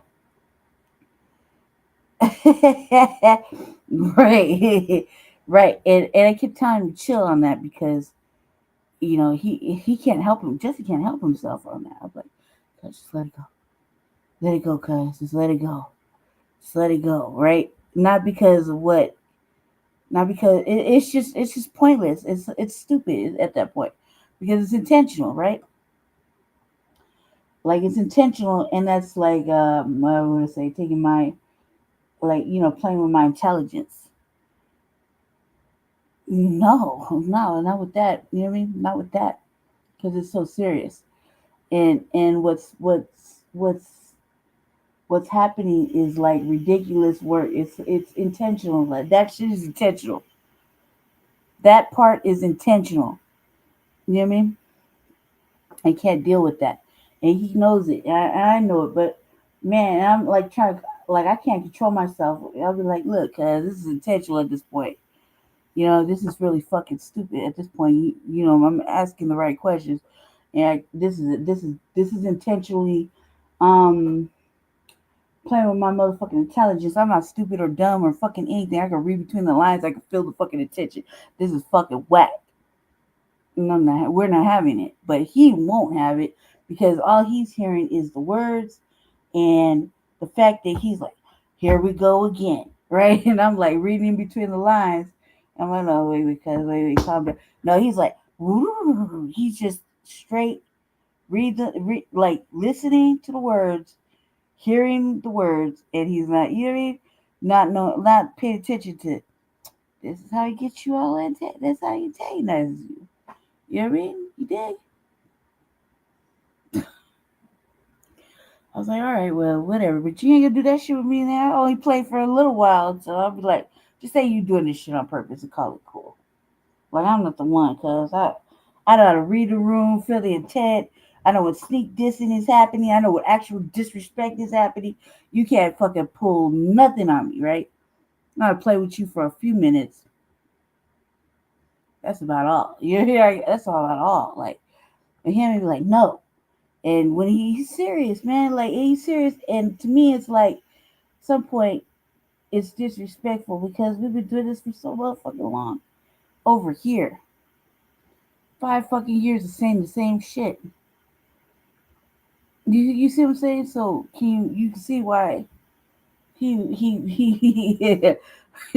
this wouldn't. He's lucky this is the first time y'all seen it, but this could have went down like 30, 40 times easily. You know what I mean? With Bianca's on easily. So this is more like a kind of reserved, not really, but you got a little bit out of its system about it. You know, you got a little energy out of it. Right. But it doesn't make any fucking sense. You know what I mean? It doesn't make any sense. It's like nothing that was being said was really making any sense because I'm over it. I'm like past that shit. We right here right now. We've been right here right now. We need to deal with right here right now. Doesn't matter what everybody's saying. Sounds good. You know, it's like it's not. You know what I mean? We're right here right now. We gotta deal with that. And you can't push this we need to do for self shit if you're over there focused on other places. You know what I mean? Like we can't do for self if your mind is over there and you know how can self is here, but you can't promote do for self if you're not gonna do for self. You know what I mean? On the levels that we needed to be done. Like we're actively outside doing the political stuff and trying to be on code and get motherfuckers on code all day long over here in this motherfucking racist city. Do we gotta fight with our code people? That's too much work. You dig? Think about it like that. And then motherfuckers say, "Well, we can't get along. We can't." And this is the point that they're making. You know what I mean? Intentionally, on purpose. You know what I mean? We can't get. No, we can't because you're supposed to be over here with us, fighting over here. You know what I mean? You can't promote do for self or fighting. You know, the being empowered in any of that shit. If you're not gonna even stand in it really and do the work, we're actively doing it like on all the levels. So it's like to deal with the motherfucking coons and mammies over here, and then deal with it, you know, to deal with, you know, getting our elder, you know, in the right format and the right language format, meaning speaking the right words. That's too much work for a motherfucker, really.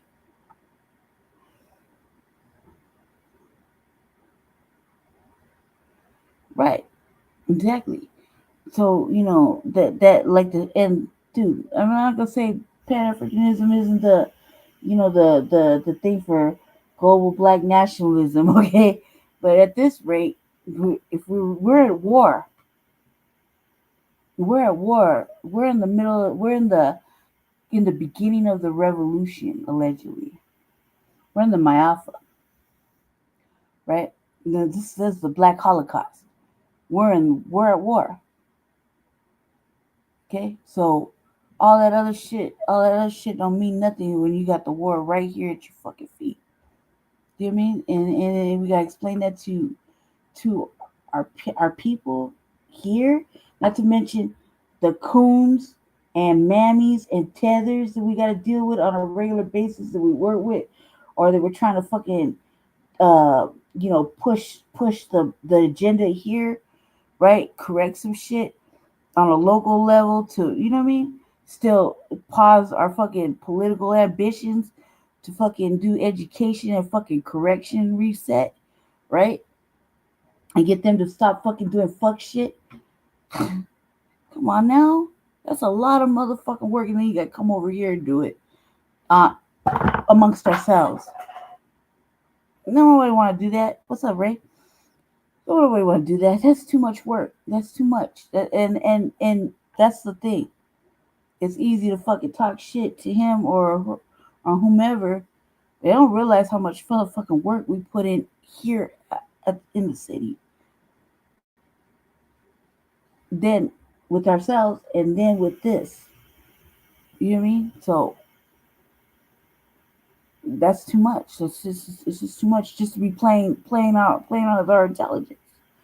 Like, you don't know. Like, come on, you know, this 5 years, every Saturday it's the same shit. He does not veer. He does not veer from fucking intangibles or fucking any of that shit. He does not veer. It's always the same. It's consistent. It's regular. That's the thing. That's what he's, that's what he, that's why he tries to instill in the dog. Consistency, right? And I'm like, spontaneous. All right. So you see what I'm saying? So it's every day, it's consistent. His show. You dig? So yeah. I think he was like, fuck no. Not no more, not today. That's enough, right? And then they made it all right, I guess. They calmed down. I calmed the situation down. Somebody had to do it. And you see, he wasn't trying to listen to me. He wasn't trying to listen to me at all. He was like, no. Somebody had to take control of the matter and say no for a minute. Because if not, it would just been antagonistic for another fucking hour. And that shit to me, that's embarrassing shit. That's embarrassing shit to me.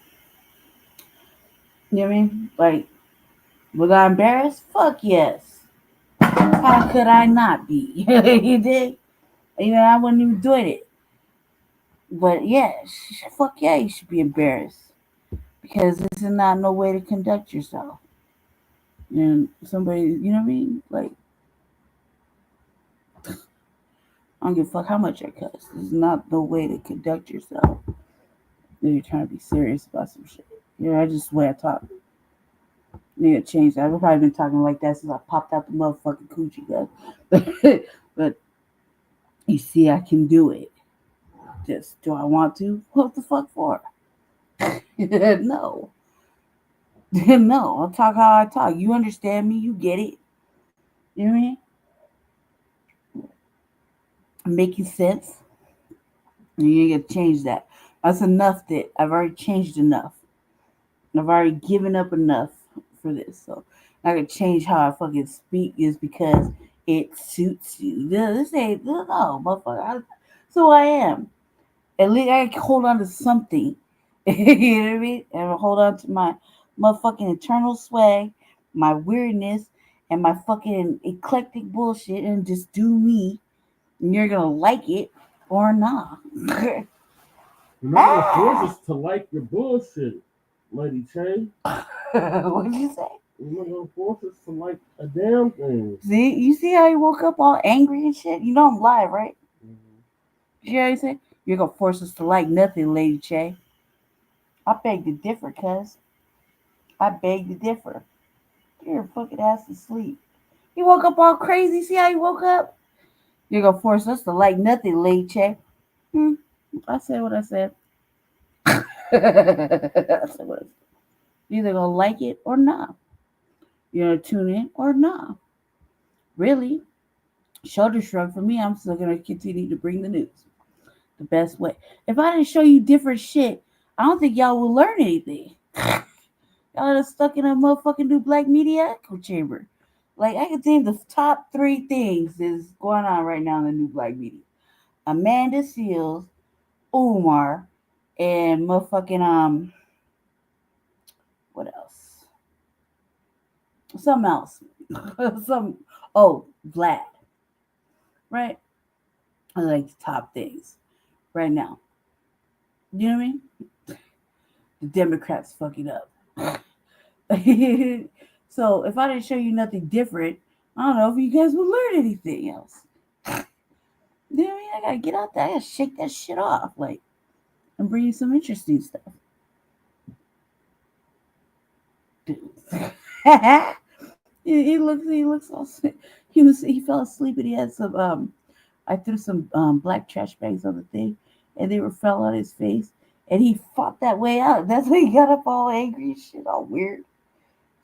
Go to sleep. Dr. Umar said he was chestnut cocoa brown. Take your own advice. I always want to tell people to go to sleep, but she don't never go to sleep. See how angry he is? Right. No, man, don't be antagonizing the situation back. You see him and him can't do that. It's just gonna be wild. You start antagonizing and you're like, oh my god. You'll see. Just wait. Tonight it's gonna happen again because that's just what's gonna happen. And I'm just gonna prophesize the future. One person's gonna say, and I don't agree. And this one gonna be like, no. So you mean to say, woo, woo, woo, and it's gonna carry on.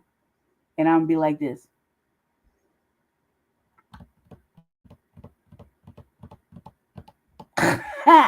Bored. I'm bored with it. No, he's mad. Loud. He can't hear his podcast because he fell asleep and his phone probably died. He was playing one when he went over there to sleep. They can't go to sleep. Yeah, I'm gonna go to sleep because he yelled at me again. I'm liable to like do something mean to him. I'm not. He's too big, man. He's too big to be fighting with. Like, for real. That's a big man right there to be fucking arguing and tussling with. I'm only 5 foot, okay? What you talking about? I don't care how round you think I am. I'm only 5 foot and I think light thoughts. He's like fucking damn near 6 foot and like 200 and something pounds of fucking dense muscle. Even if I am making fat jokes, he's solid. He's like a rock. Yeah, I'm just like swollen from my heart with the water. You see how this is like all building up over an hour, right? And I think light thoughts, okay? Light thoughts, meaning I'm not as big as I think I am. I move light. It's possible. Just go with me down this black hallway, right? He's like a fucking solid rock. I can't move his leg, his arm. I'm like, man, get the like that, like. Yeah, like, and trust me, like, dude, I'll just go there and be like, hey man, you gonna go to sleep? As soon as I say that, he'll lay down and like literally, I count it like this: 5 fucking Mississippi, 1 Mississippi, 2 Mississippi, sleep. Don't matter where he's at, right? He a big motherfucker. Look, he a big man. That's a big man. I mean, making these little fat jokes and shit, talking about he gained weight and his fucking apartment made his back wider. Okay, but that don't mean dick, because men fluctuate between like 5 and 7 pounds, right, on any given day. Hey, I may be fucking around. I was just joking. He's like a solid fucking rock. He's heavy, and it's like all dense muscle. I'm not saying that like to flex. I'm just saying that that's a lot of muscle to move around for a motherfucker like me. It's too much work, right? So, and he'll just be like, lay down, throw a motherfucking arm and shit up. Like he's like, oh, he's heavy. He thinks it sounds like I'm telling him he's fat, but no, he's heavy. He's heavy. So, I seem to get down with the fighting. Because he walks heavy. He's heavy. So I seen him with a little tussling and shit. It's not the flex. It's not a flex. I'm just saying, like, I wouldn't want to. I seen how he pushes motherfucking white folk out the sidewalk and shit. And say he didn't do nothing, right? Right. So I see that shit. I seen him was walking down the street, a motherfucking white person walking. All of a sudden, they fell off the sidewalk. He didn't do nothing. I didn't do nothing, Brandy. Okay, cuz. All right. You know what I mean? I've seen it happen.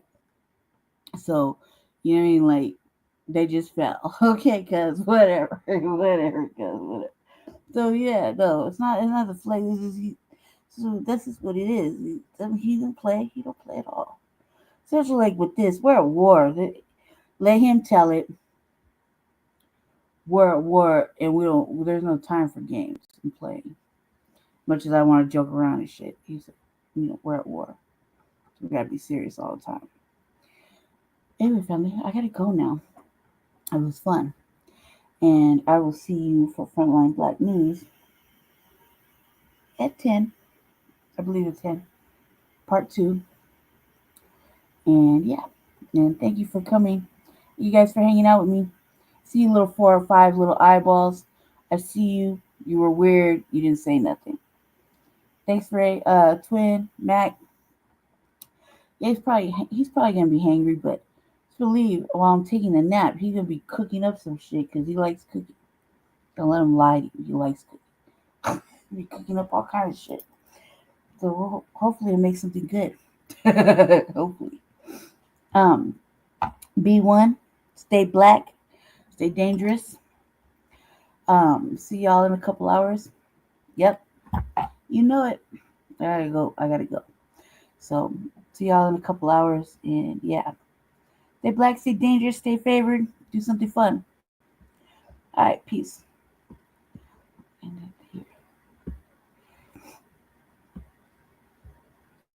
And